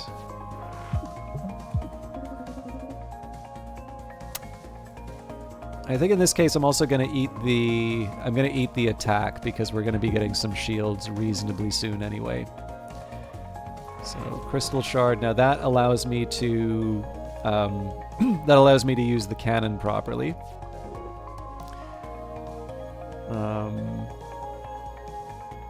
Yeah, so we sear, then we mage hand, then we get out of dodge.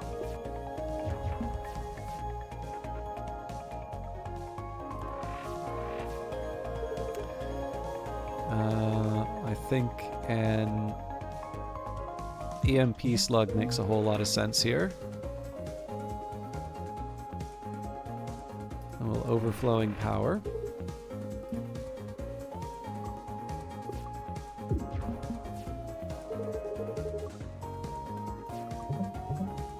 That works so well with that dodge. And honestly, the parry's the easy answer here.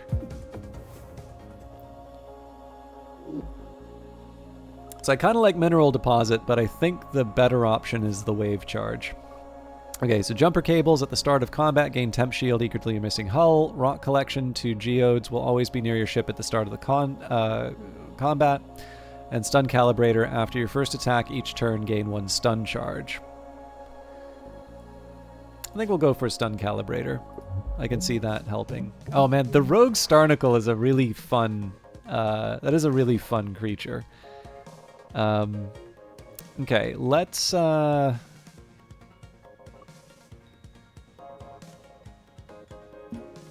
let's earn those stuns.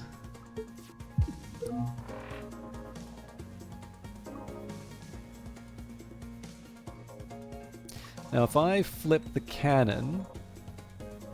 Well, I just hit it in the weak point, so that doesn't really do that much. Or the armored point, rather. So we're just gonna park that. Okay, now the really important thing would be if I could flip the cannon here, but I can't, so all of this stuff gets wasted.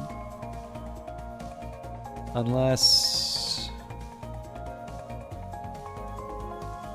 I mean, if I take it... Yeah, no, that's a terrible idea.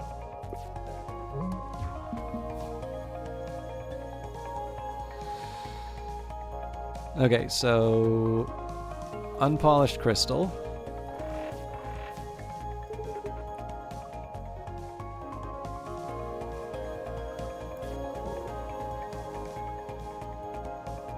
I only have one sort of dodge that I can do, which is unfortunate. So we'll go for a basic shot, and then we just take the 2 to the face.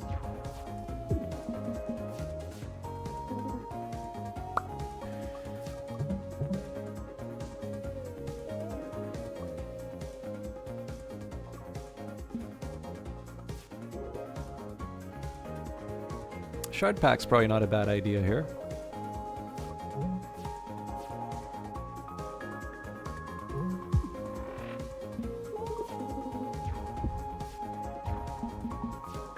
It's been really reluctant to use its special attack. I'm running out of options.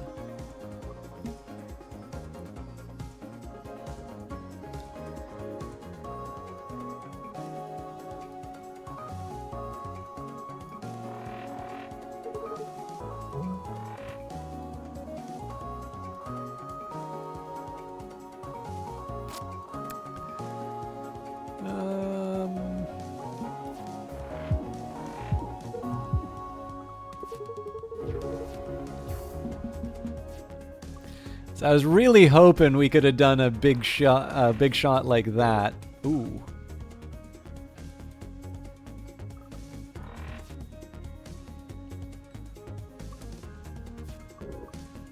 All right, let's see if we can make some magic happen. Not enough to finish it, but I'd say that's a good day's work. And again, we're left with a tough choice. Fortunately, this is sufficient. Okay, power play will hurt us. Feint, I think I prefer feint in this case. And again, the piercer is really tempting here. Sharp edges and revenge. Yeah, I think piercer's still the way to go. And we also can take advantage of an upgrade. Howdy. Hi. Can I get you anything? So one thing that you can do in this, which I don't take advantage of, I believe if you right-click, it will actually show you what the upgrade path looks like. So, overflowing power.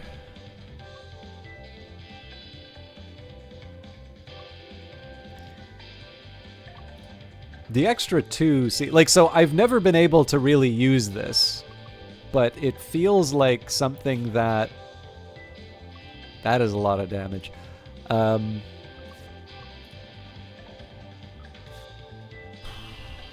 wave beams. Oh, and those become zeros. I feel like I have to go for that one. Rad. All right. Rigs. Let's crack that hull open. Okay. So I know we're going to... With this one, we're going to stun it.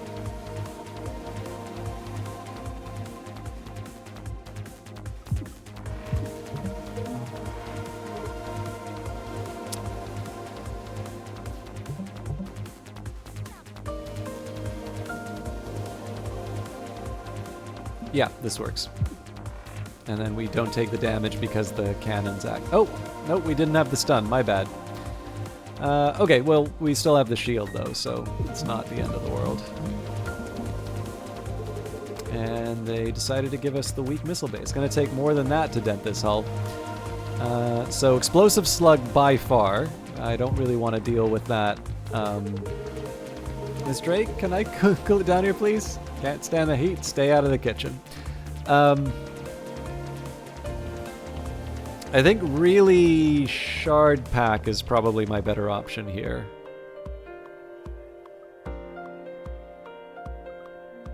Well, yeah, it's a tough call, right? So basic shot gets rid of the missile problem. How you doing, Nearly Logical?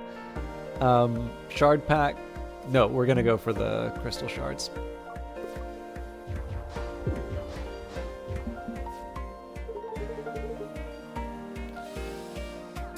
Okay.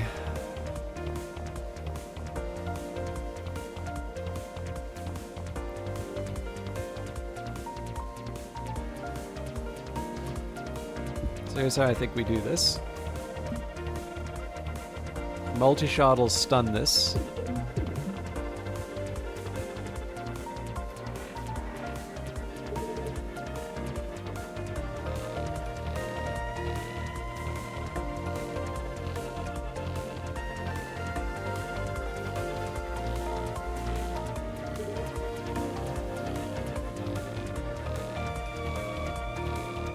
I think we can afford the move.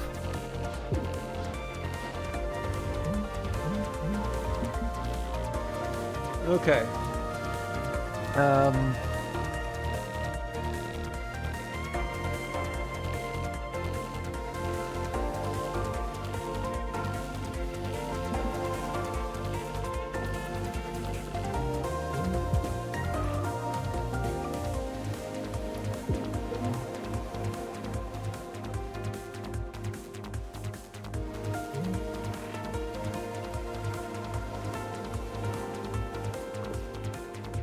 And again, we take a hit to the shield, which I'm not crazy about, but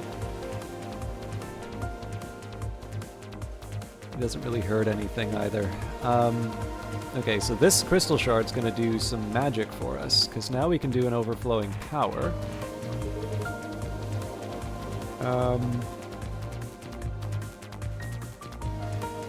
move one to the left. It doesn't matter if I EMP slug or I multi-blast, because either one of them will stun, but if I do the multi-blast, then I get to do a total of 8 damage. In fact, I can just dodge the damage entirely, which is good because we have the persistent shield. I'm doing okay, Nearly Logical. Oh, this is a no-brainer. Oh, my bad. We don't win this turn.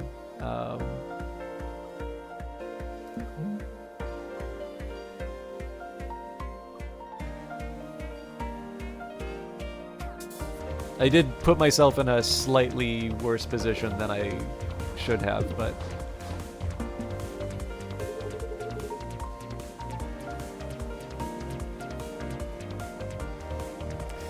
yeah, that wave beam turned out a little little different from what I was expecting. But that's fine. I'll multi-shot this.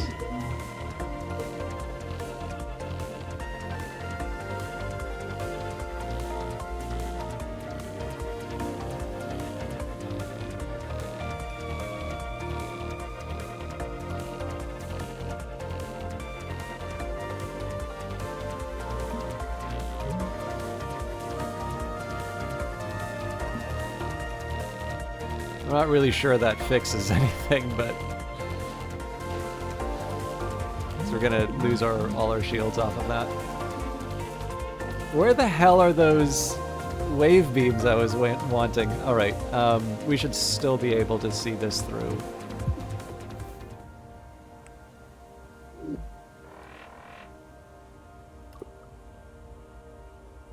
I'm tempted to go for the freeze dry. So perfect specimen A, heal 5, gain a non-temp crystal shard.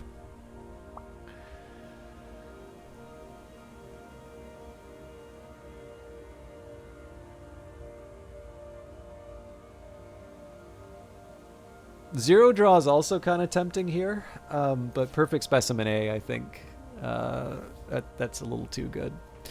Okay, power diversion. Gain an extra energy every turn. All non-parry attack cards deal 1 less damage. That's a little too much for me. Like, we might be able to make it work, but we are doing some pretty serious work with Drake and books, so. Warp Mastery. Oh man, that's a good one, actually. And the problem here is that Glass Cannon gain 1 extra energy every turn. Your ship's cannons become weak at the start of combat. So that effectively annihilates the advantage that I have with my ship. So Warp Mastery is definitely the way to go. So this is the last sector. We might be looking at a win here. I don't want to jinx it, but we're going in pretty strong for the final sector. Okay, this is a tough one. I think I'm going to do Seer and Overflowing Power, but unfortunately I can't turn that into, like, I can't toggle the cannon without it resetting, so.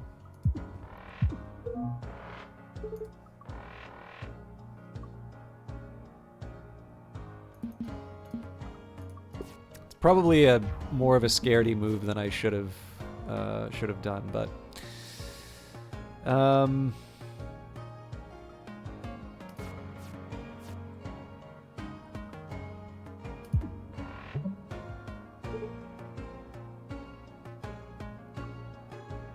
I think I'm willing to take the extra damage.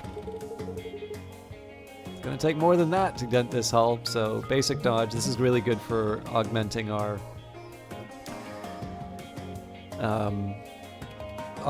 movement. So definitely multi-blast at the start.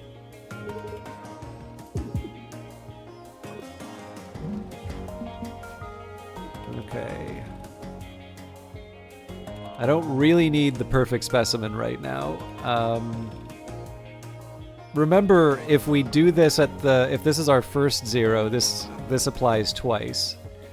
So that's definitely a, like, in case of fire. I think we EMP slug this. Oh yeah, then we can lunge and... Ah, here we go. Alright, so the wave beam applies twice.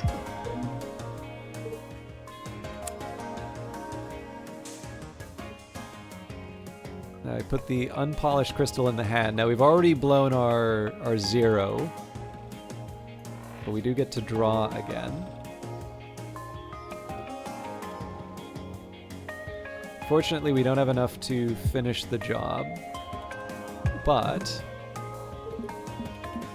I can just move out of the way. Okay, now remember that we get to... There's persistent shielding active, so I want to start with a Sapphire Shield. It would be nice if I could do both Mage Hands, but in fact I might be able to, because if I go 1, 2, so I can do the 1 Mage Hand here for the shield, then we move over and we hit this one, so then we should be going into the next fight with 4. I gotta do the explosive slug bee. Now, this is an interesting dilemma. So I can do an upgrade and take on a tough boss. Or I can do a mystery and an upgrade. I think probably the upgrade and the tough boss is the better one. Found any treasure lately? You know it. Can I get you anything? So, I suppose the first question would be, so if I do Seer, yeah, that's not that interesting. Glimmer Shot?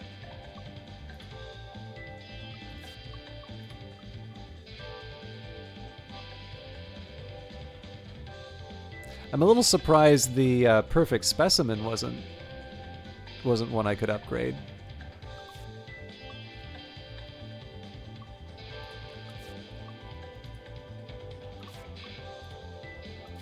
If I can turn any of these into zeros, that's pretty much an automatic select.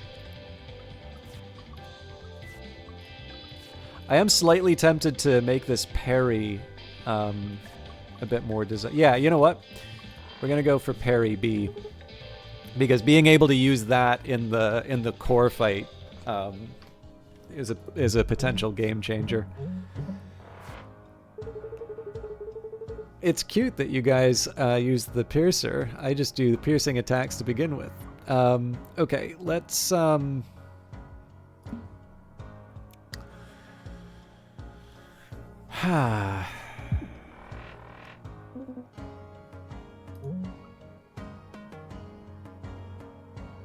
don't have a good answer for how to answer or to work with this. I think we're just gonna have to take the hit.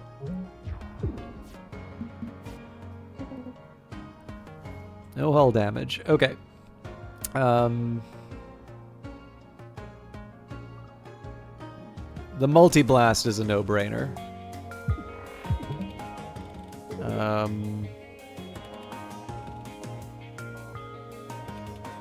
Question is, do I want the hot foot or the sapphire? I think I want the hot foot in this case because I'm going to be moving a lot more than shielding. Okay, basic dodge, good one here. So that lets me toggle the cannon. But do I want to? I think probably we just want to do this. Let me go for the explosive slug and the shard pack. So it's going to be eating away at my shield, but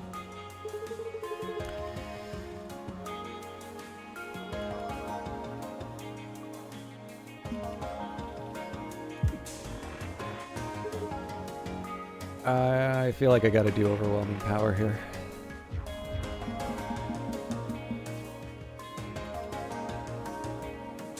Now, unfortunately, I can't move the cannon, so I guess at this point we take the opportunity to ditch the fear. And then we just get a shield for our trouble. So, actually, this is not a bad way of... like, this particular fight is a nice little way for me to dump out some stuff that I'm maybe not using. Okay, so 6 damage doesn't feel like that big of a benefit, so maybe we'll wave charge. And the real question comes down to, do I want to do the damage or do I want to put the crystal shard in? I think we will get the damage in, because we don't want the fight to go on forever. Okay. This is not going to be my favorite way of doing this, but...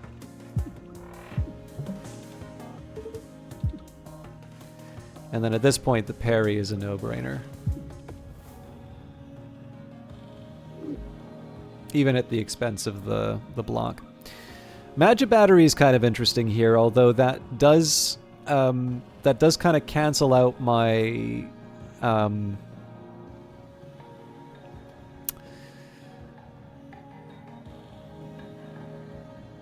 it does cancel out my overwhelming power. Overpower is also very tempting, although it's expensive.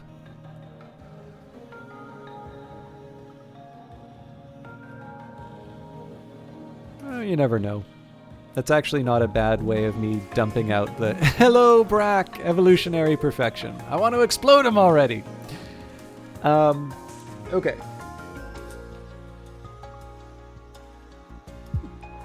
So this is a nice one to have because when we do the lunge, we should be able to...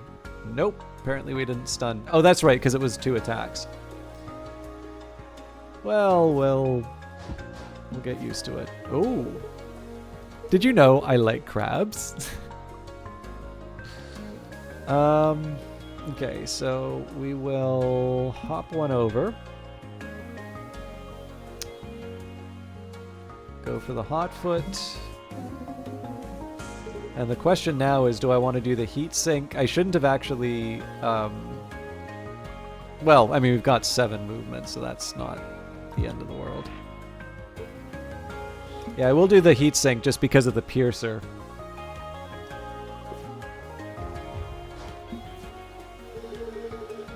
Oh, it feels like such a shame to use up this basic shot here. But that's life. Oh, that's right, we have the ricochet. That actually helped us. Magic Battery doesn't get me anything right now, and I don't see a need to use it, so we'll Shard Pack and call it there. Okay, this is getting a little tricky. Did you know I'm out of crab facts? Ah.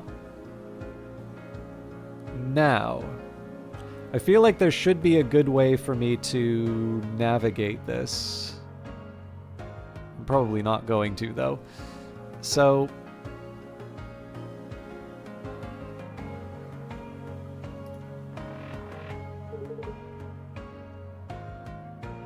we'll definitely add the wave charge. I'll move one over so I can absorb a little bit of the attack.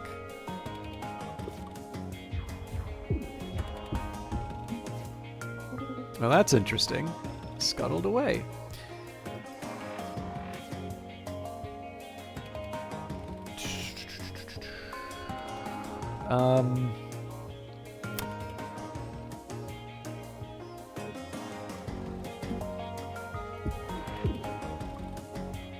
Oh, that's interesting. So obviously I would have liked to hit him with the wave beam. Oh wait, it's the replicator. I can't remember if that's... yeah, Zero Doubler. So obviously hitting the Magic Battery twice would have been great, but... oh, that's only for this turn. Okay. Well, that's fine, because we can still use the Multi-Blast. But we'll wave beam it.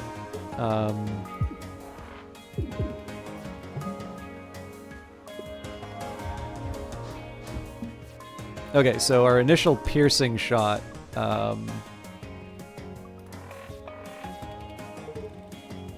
We're ready.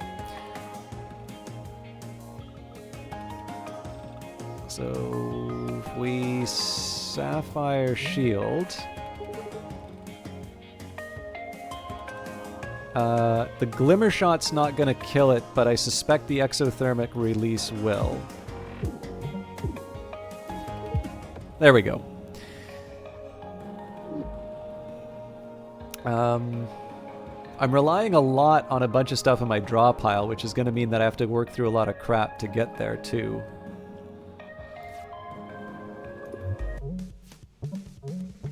Oh, this one.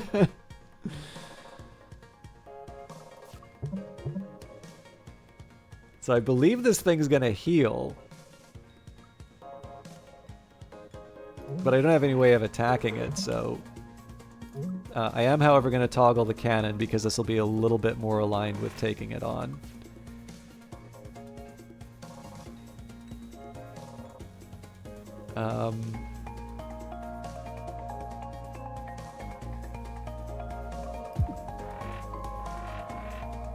Yeah. No surprises there.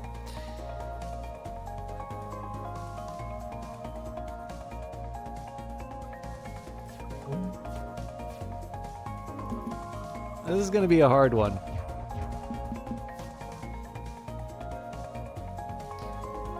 So I believe if I do the basic shot, yeah, that pierce. Oh, well, we don't need to worry about piercing, actually, because the... Oh, I should have gone for the wave charge. Okay, you know what? We're actually in a good place. So, overflowing power, then multi-blast, because then we stun him out. Because this is so narrow, we're actually, as long as we have an attack, or 2 attacks, we're gonna remove this guy's ability to attack us. Now, we've been getting pretty lucky on some of this stuff, so I don't want to bank on that forever, but it's currently at 15 hull. So, yeah, here we go. So if we do the glimmer shot, that does the exact same thing. So I'm going to do unpolished crystal first.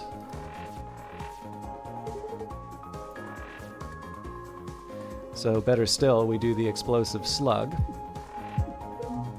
So essentially what I'm doing here is I'm buying as much time as I possibly can before we hit it with the parry. Although probably we won't need it until next turn. Yeah, so with 15, this thing's got 10 health. We're already at max shield, so...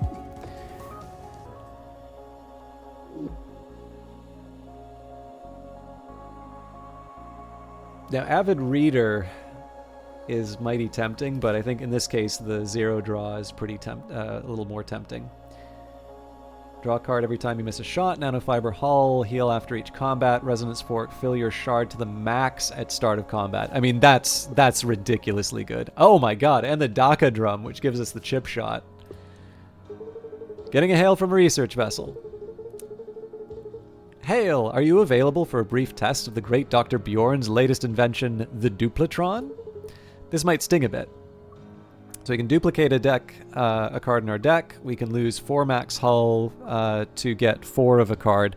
Now, there are times I would be willing to do this, but in this case, we'll just go for a normal duplicate. Probably best for the things that exhaust. So wave charge is a bit tempting here. Or possibly perfect specimen.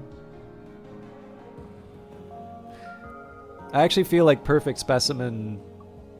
Yeah, perfect specimen is sort of our get out of jail free against the Cobalt core itself. Ah, the good old rusting Colossus. This is a really well done fight. I think I have to faint here.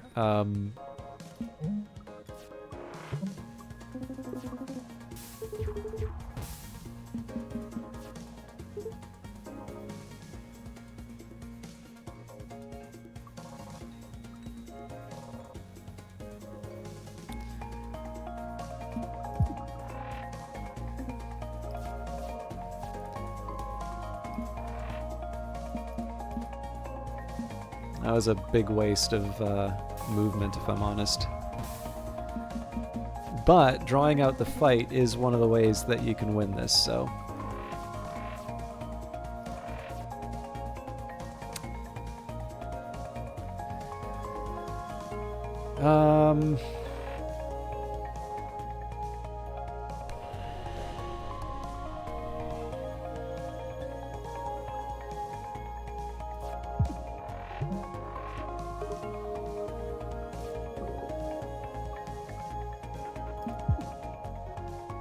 quite what I intended to do, but...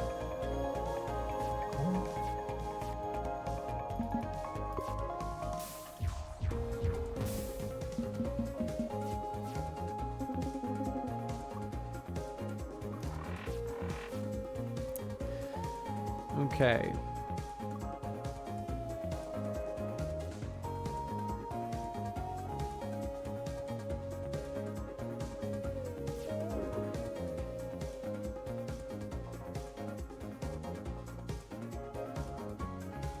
This is going to be a pretty heavy attack that we need to endure.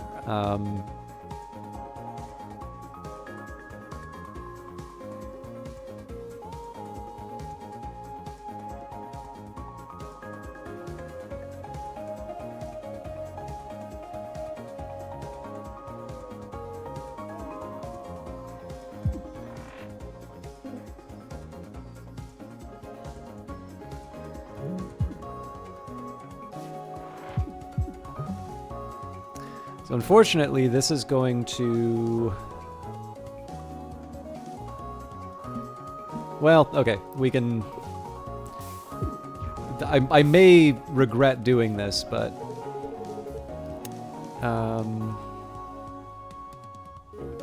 Is that 18? The parry's not going to do the trick this time. But let's put the crystal shard in first. Okay, we've got some possibilities now. So I believe if I EMP slug here... Oh, but I can't move, right. That was poorly considered on my part. Because at least with the explosive slug I would have done more damage. Oh well.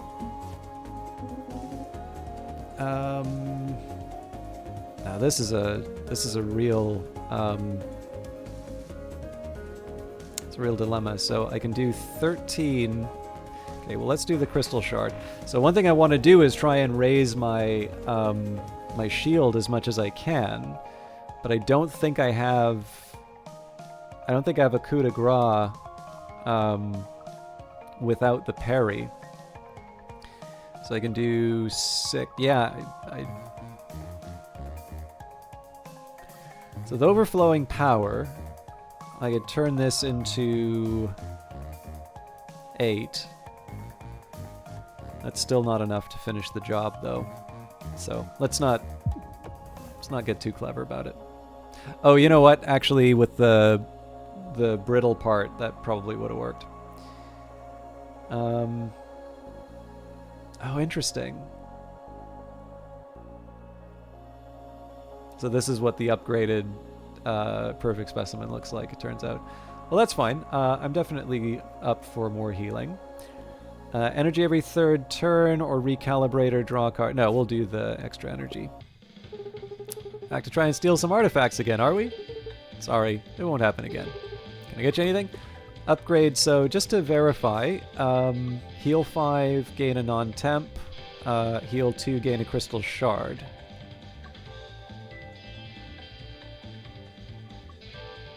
Oh, I get it.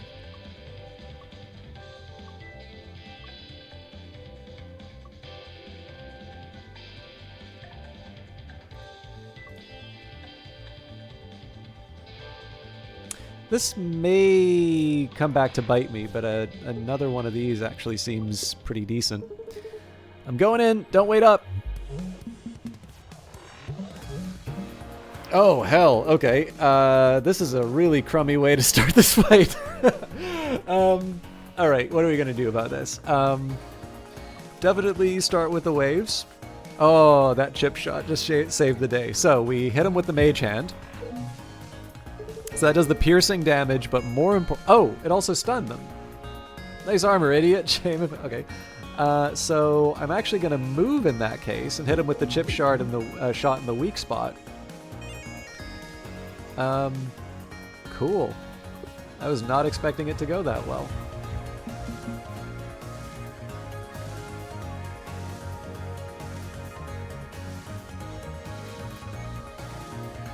This is a little harder to make some choices on.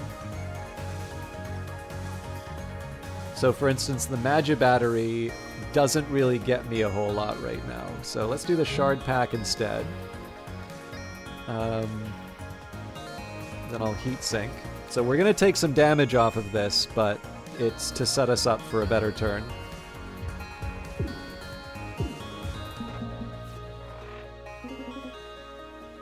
Okay, so this parry is obviously really tempting to do because it's 12 right into the core, but we know we can do better. So, I'm going to hit him with the EMP slug.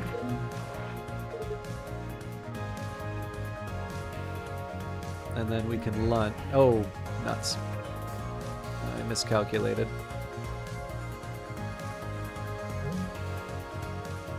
No, there's no point in doing that actually, but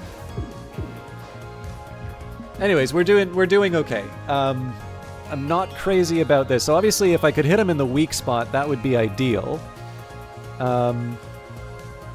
I mean, maybe now is the time for me to hit him with the parry.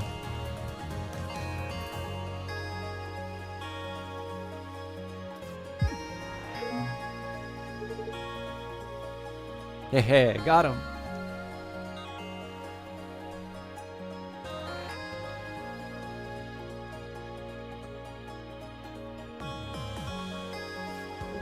I'm not sure how I feel about this, but... Oh, right. It's still hull damage, right? So it's hard to say no. The only thing is I don't know if I'm going to be able to flip the cannon back. Well, maybe I don't want to flip the cannon back now. Okay, so obvious choice here. Multi-blast in the center. Crystal Shard lets me switch around the cannon if I so choose. Ooh, that wave beam is tempting.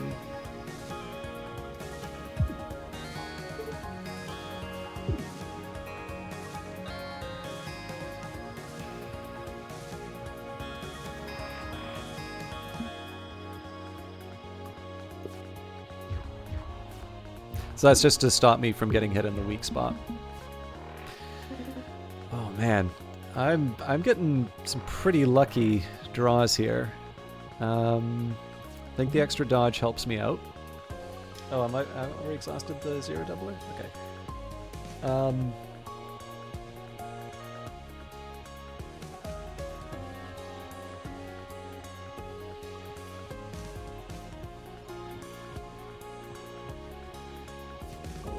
So my best bet is just to shift over here. So we'll start with the unpolished crystal. Ooh.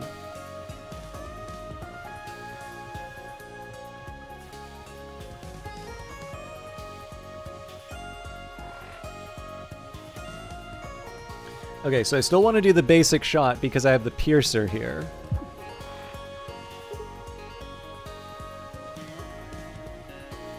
Oh, I completely forgot too. I still have the crystal shards, so...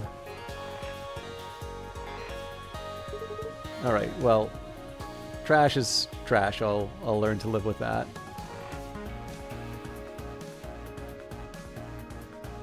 Now I prefer the wave beam here because it goes straight into the core. We'll start with the explosive slug. Overheating is a myth. Now I'm not worried about the overheat here, right? We've got the hull to be able to manage it, and we've also got the perfect specimen, if I'm so inclined. And it seems to me the better option here is to get rid of the trash. Like, we could do the basic shot, but the better option here is to get rid of the trash, because that just saves us for next turn. So I'd say that was a good day's work. We are at 6 hull. Now, unfortunately, there's not a whole lot for me to do this time around. We'll do the basic shot for the pierce. And then it's a little foolish of me not to at least take advantage of a move. So we'll hit him with the wave beam so that we can stun it. Oh, there we go.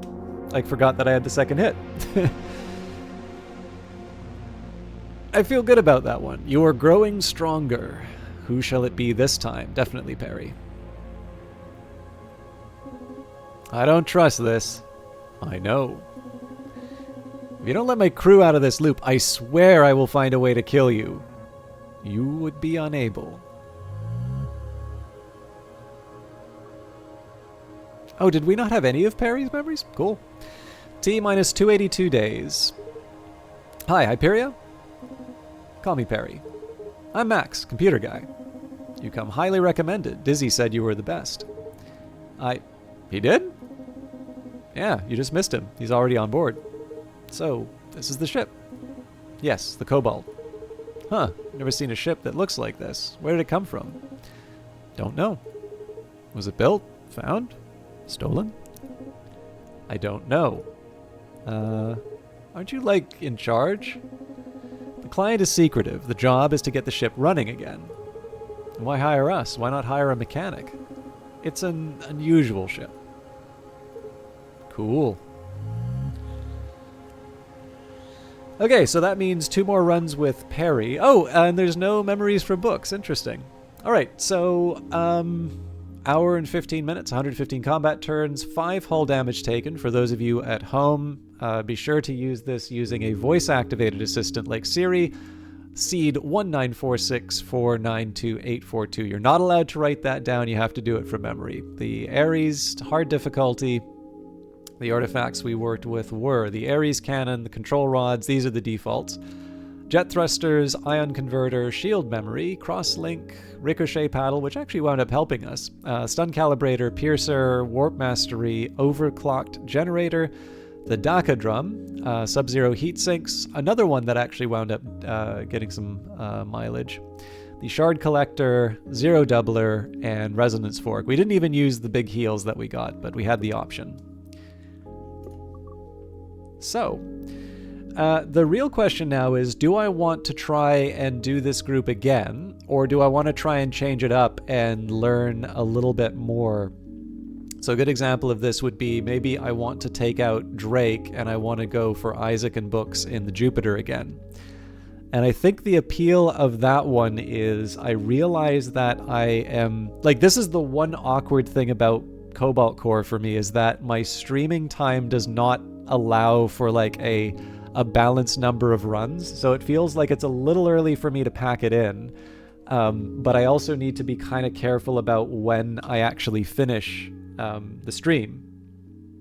So with that in mind, right, like I don't exactly want to sandbag the run. Like if it works well, great, you know, I'll see it through to the end.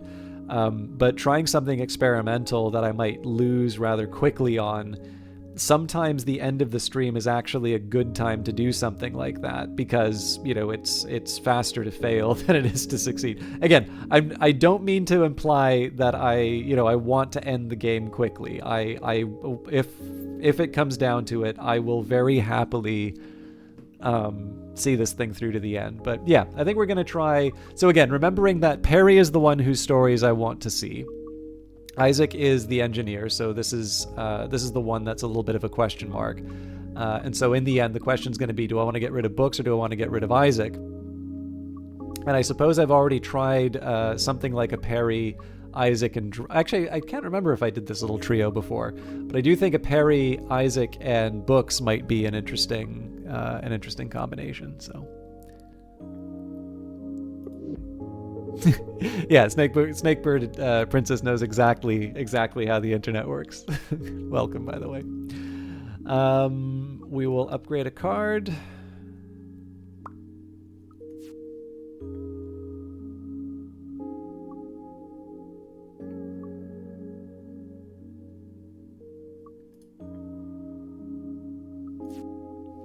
I feel like the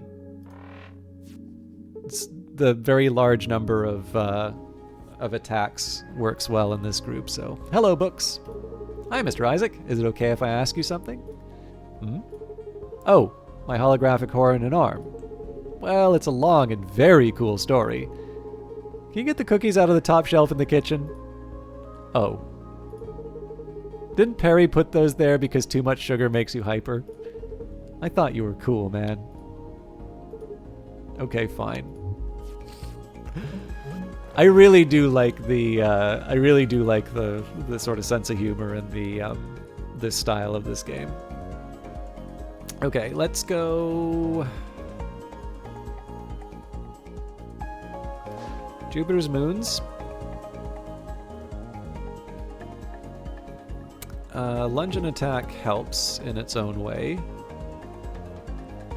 I'm trying to decide, do I want the basic shot to tick away at the shield, or do I want to build up another dodge? I think the dodge is the ticket. Okay, so, and this is why we like the multi-shot.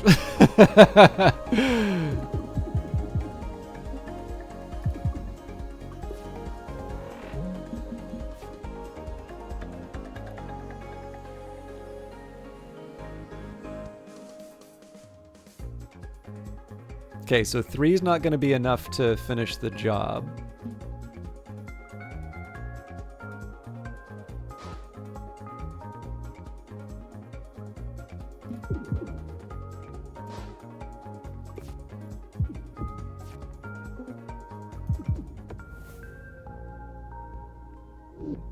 So yeah, you can see the Jupiter's a bit of a weird one to work with, but it can be very, very powerful in some contexts. We'll go for the lunge.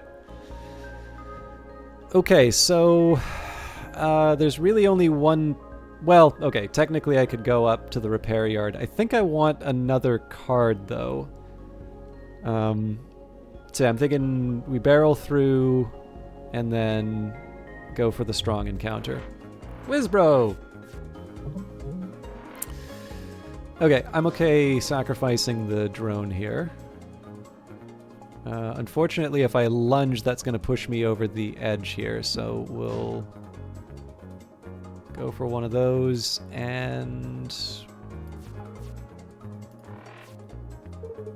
Oh yeah, I should have known, yeah.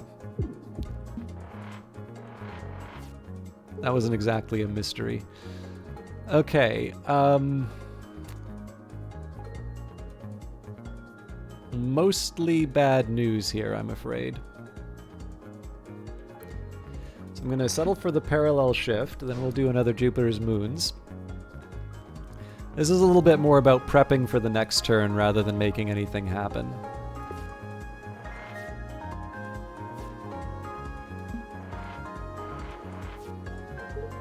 How inconvenient.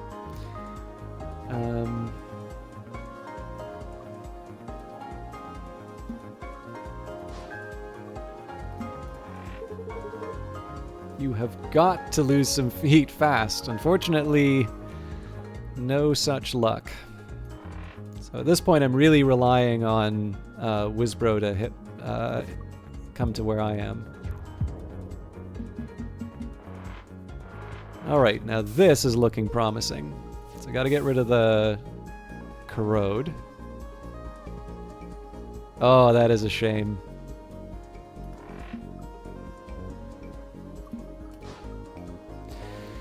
So, no damage.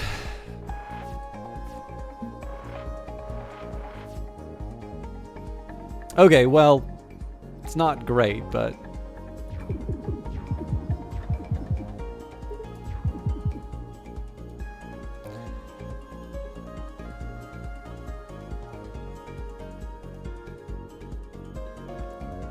there's no real point in throwing up one of Jupiter's moons here. I'm not going to use the miasma. I'd rather not get the extra heat for the trouble, so...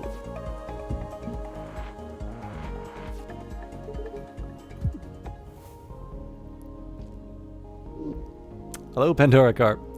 Let's see. I don't think I'm ready for a repair kit yet. Mineral deposit might cause some interesting possibilities. Oh my god. Sports! Wow, sports! Sports! Sure, why not? How the hell does the Jupiter even manage this? I mean, I guess you just use like the middle row to move everything over, because I'm not exactly going to be able to throw any attacks. I guess we'll find out.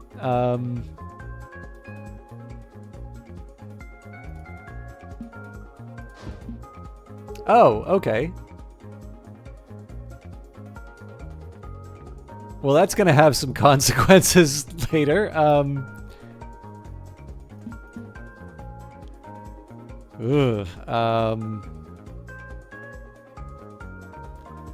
I'll put the shield up to absorb what's going to happen to me here.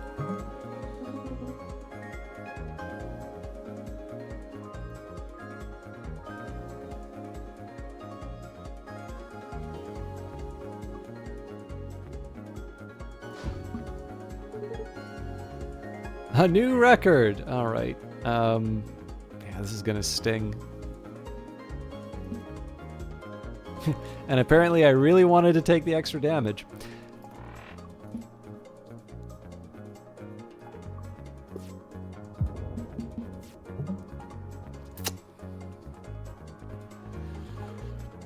Okay, so what I should do is I should move where the ball's gonna be.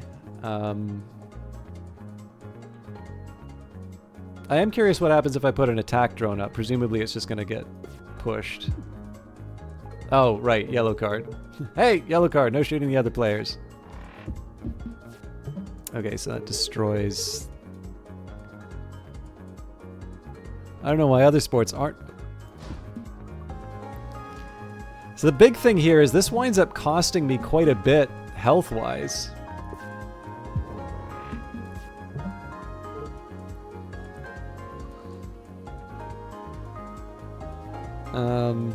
Oh, now this could cause some really interesting possibilities. So if we do the mineral deposit... Cool. Goal! I did not think we were going to win. I cannot possibly see why using the sport orb would be helpful for me. So launch an object from your missile bay. It's indestructible, moves left or right when you or the enemy hit it. The distance it moves is equal to the damage it takes. So we're going to go for the trophies. Every fourth turn, gain an overdrive, energy refund, or grazer beam. Grazer beam's kind of tempting, just because we're going to have a bunch of drones running around. But I think overcharger is a little more useful. Enjoy your trophy. Return for more sports sometime. So I am a bit worried about my health, but oh god, this guy. This is what we like to call character building. So let's go Jupiter's moons. Replace the dodge. I think I'll go for the basic shift because that's going to help me kind of pin down and take out the gnat. Alright, now that's going to dodge the first attack that it does. So that would actually make sense to... Nice. Okay, so now we pop out one of Jupiter's moons. You may fire when ready.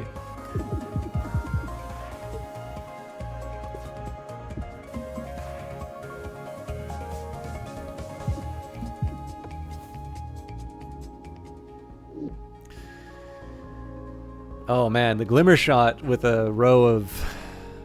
Yeah, glimmer shot with a row of Jupiter's moons will really, really make this work. Now, this is obviously a preposterously risky path for me to take. Weapons hot. But if I can pull this off, this is amazing. So, let's go... Okay. Gotta go one here. Jupiter's moon it. Then we lunge. Ah, I miscalculated.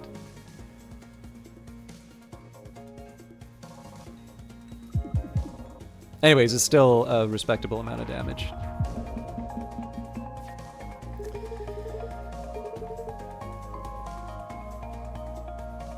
Okay, so now we Jupiter's moon. Parallel shift. Attack drone. So I'm more or less protected from damage. I could fully protect myself from damage, but I'm not doing it that way. Yeah, I miscalculated in terms of the attacks. I was actually hoping to do something with this, but... Okay, that's a little inconvenient. I definitely need to run some interference.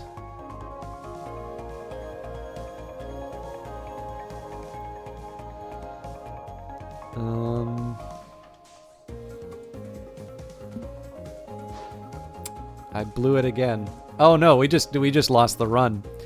Well, no, actually we lost the run one way or the other because it's 3 attacks. My bad.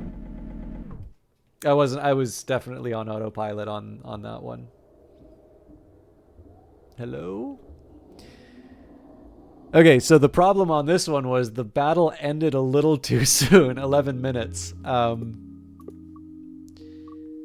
So, God, how do I manage this? I don't normally like ending this early, but I am seeing the out. I also started late, and it does help me for. It does help me for tomorrow if I go to bed a little earlier. There's also more of you here than I was expecting, so if you can just give me 1 second to check something.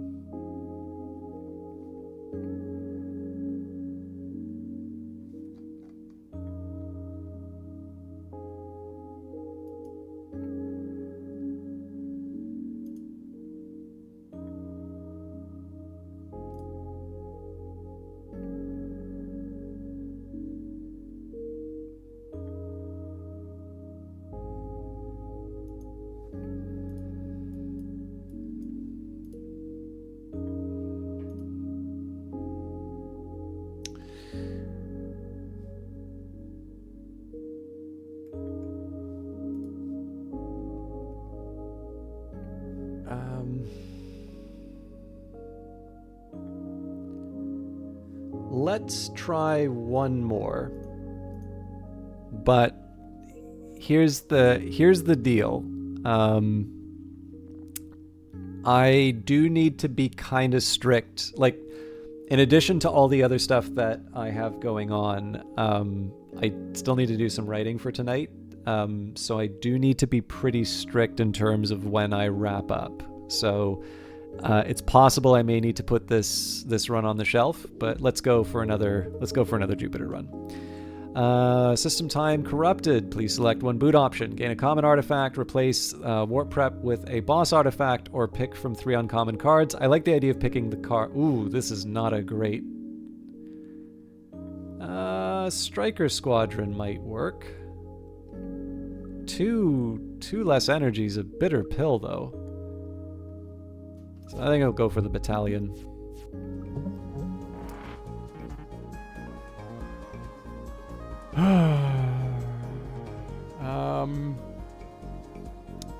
It's not the most inspiring start, but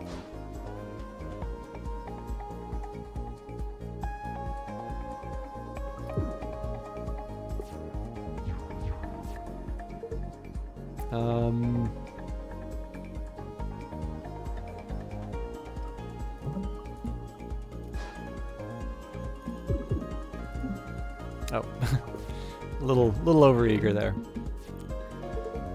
Ah, now we're talking. Okay, so if I basic shift to the left, that means the attack drone I'm willing to give up is gone. And I can hit him with the array. Alright, so we just need a few more of those.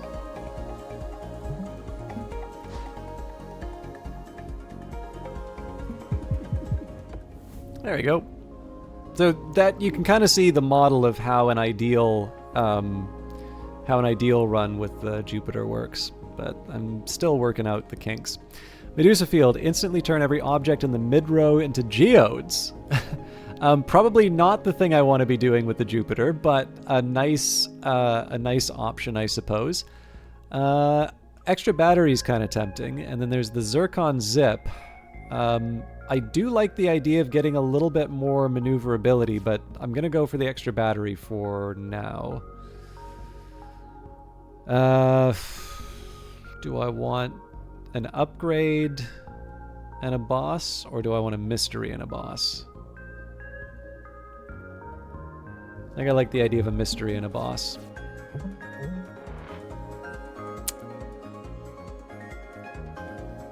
Well, that's just mean. I think I'm actually going to go for the battalion here, because I think that's going to destroy the shield drone.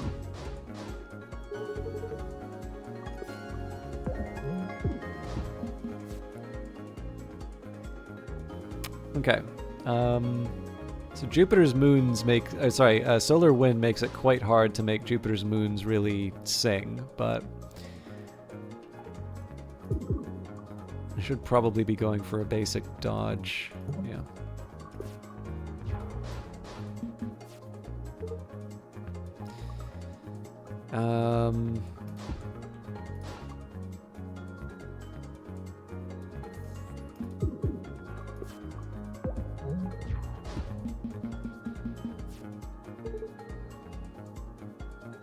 Parallel shift seems appropriate.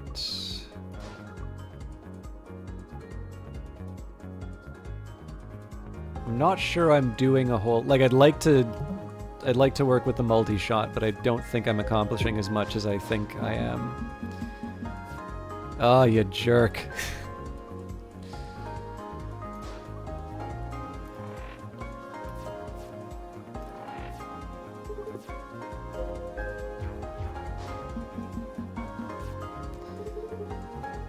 Alright, I gotta make this one work.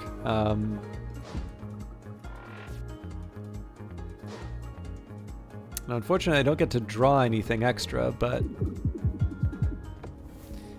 we didn't need to.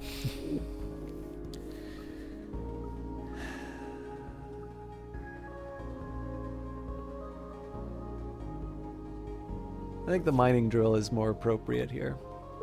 Brimford, salutations. Y'all looking for smuggling work? Wow, that's direct. I just need someone to hold on to this stolen artifact for a jiffy. So this one says there's a very good chance that something bad will happen. Last time we did this, something bad didn't happen, so sure. Oh, that's a pretty good one, actually. There you go. Okay. Contraband detected, weapons activated. Dang nabbit, we've been followed. I knew it. I knew it. Alright. So I can buy myself a little reprieve with a battalion.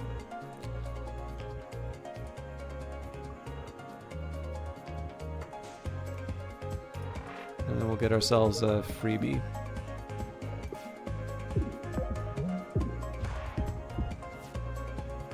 That actually works pretty well for us.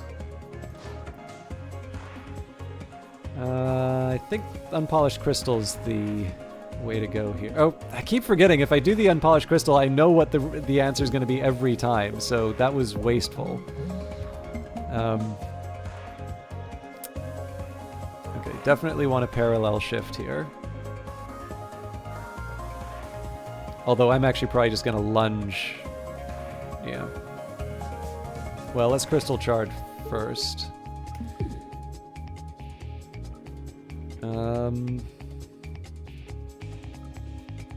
Sure.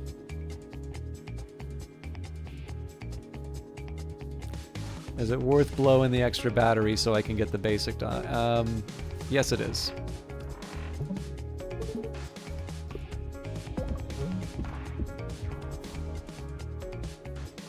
Stupid people upholding the laws. God.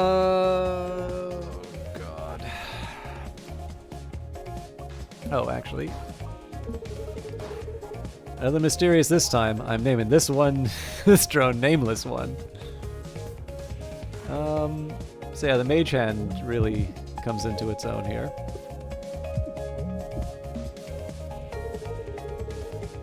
Nameless One was more of a metaphor than a literal drone anyway.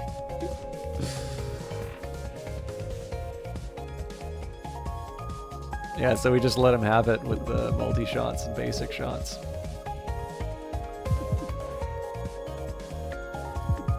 That's a pretty respectable amount of damage. It would have been nicer if we could have moved it to the missile bays, but...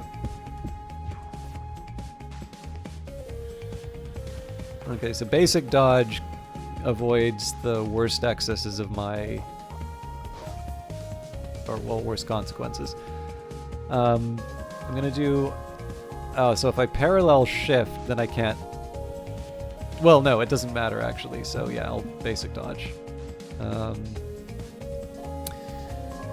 So they're gonna shield... Yeah, so it would have been nice to have more than one Jupiter drone running, but I think using the mage hand just lets me do the damage and we can sort out the details later.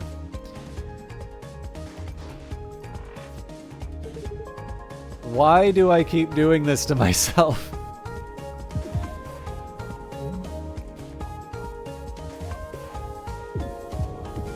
That's a pretty nasty hit I took. I mean, we got through it, but...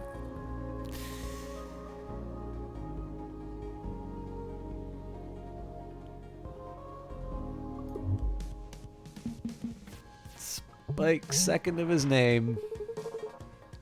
The spike's so nice, they named him twice. I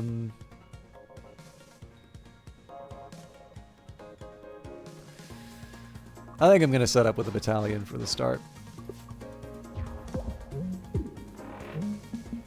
Oh yes, the retaliation.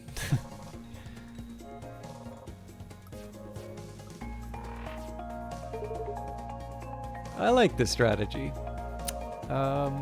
I'm actually tempted to do the mining drill as well.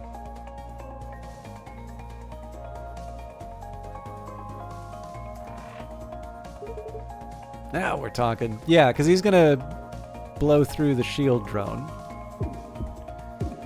Not the most oh, I actually think I'm a little confused by what happened there, but we will persevere. Lunge and a multi-shot or lunge and a mage hand? Because these are just standard attack drones. Well, I guess if I do the lunge, I can bring the...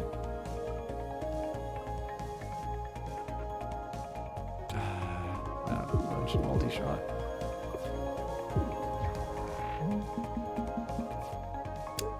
Again, the retaliation.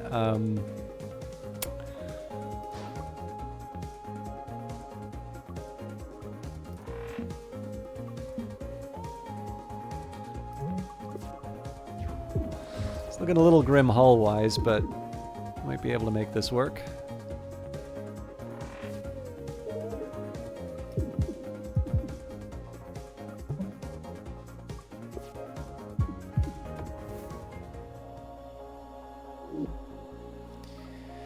Bay overload.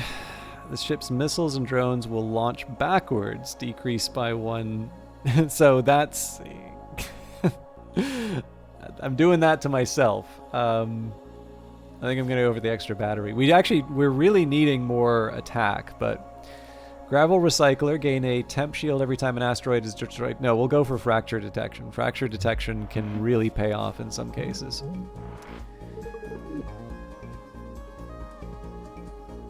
I'm trying to think if I might have done things differently. Hey, what's that brittle point we were looking for? Alright, now unfortunately I don't have...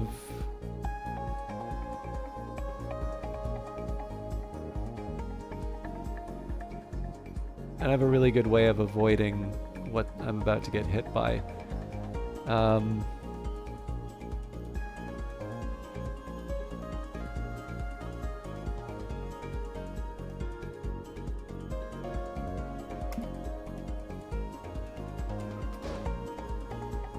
I'm probably going to wind up regretting this, but I do want to try and get a row of Jupiter drones up. Fair of an idea, just shoot them over and over and win. Yes, thank you. Good idea. Alright, so... the job right now is just to try and get as many drones out and doing things as possible. Alright, I probably just killed myself here, but...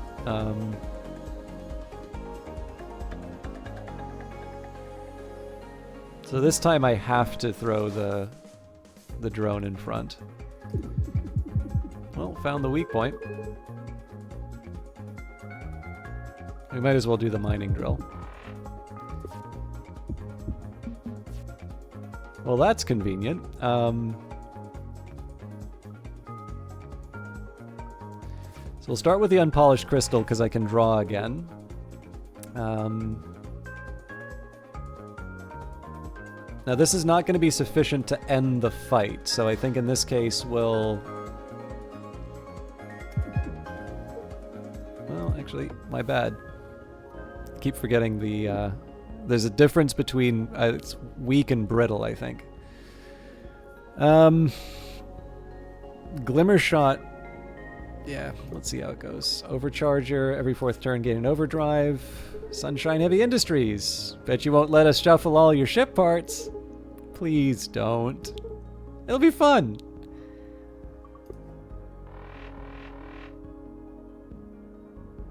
That's actually not bad. Trust me, this is optimal. How is this better? Whisbro. Okay, so my drone should be able to find that brittle point pretty fast. I think it's pretty clear we need to do the battalion. It's going to be quite ineffective, but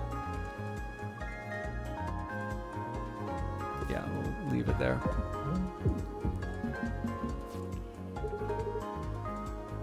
I cast Greater Lesser Beam. Okay. I'm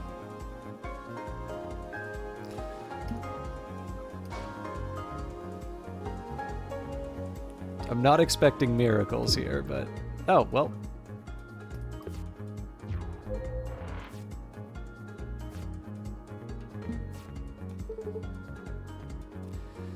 I kind of needed... Okay.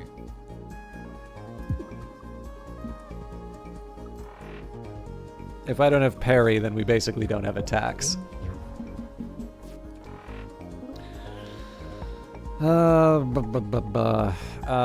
think I'm gonna make do with what I've got. So multi-shot, basic shot, and I can draw again.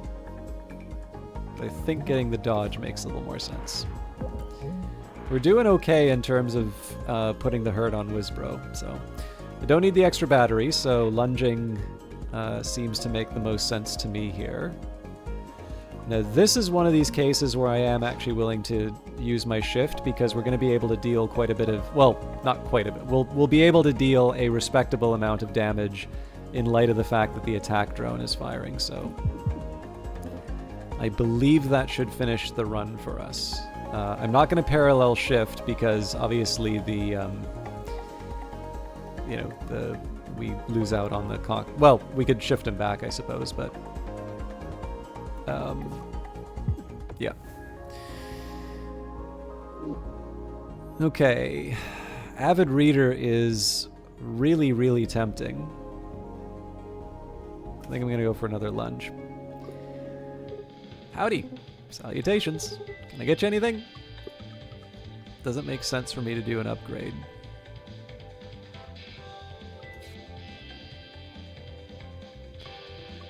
Two crystals. Oh no, the 3-shot multi-shot is the upgrade we're always looking for. Heck yeah. Now obviously, again, this is a big risk that I'm taking because I have like no hull, but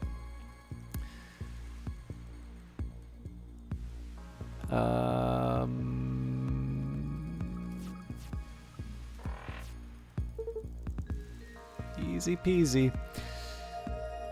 Not quite the outcome I was looking for, but ooh, that's actually a game loser for me.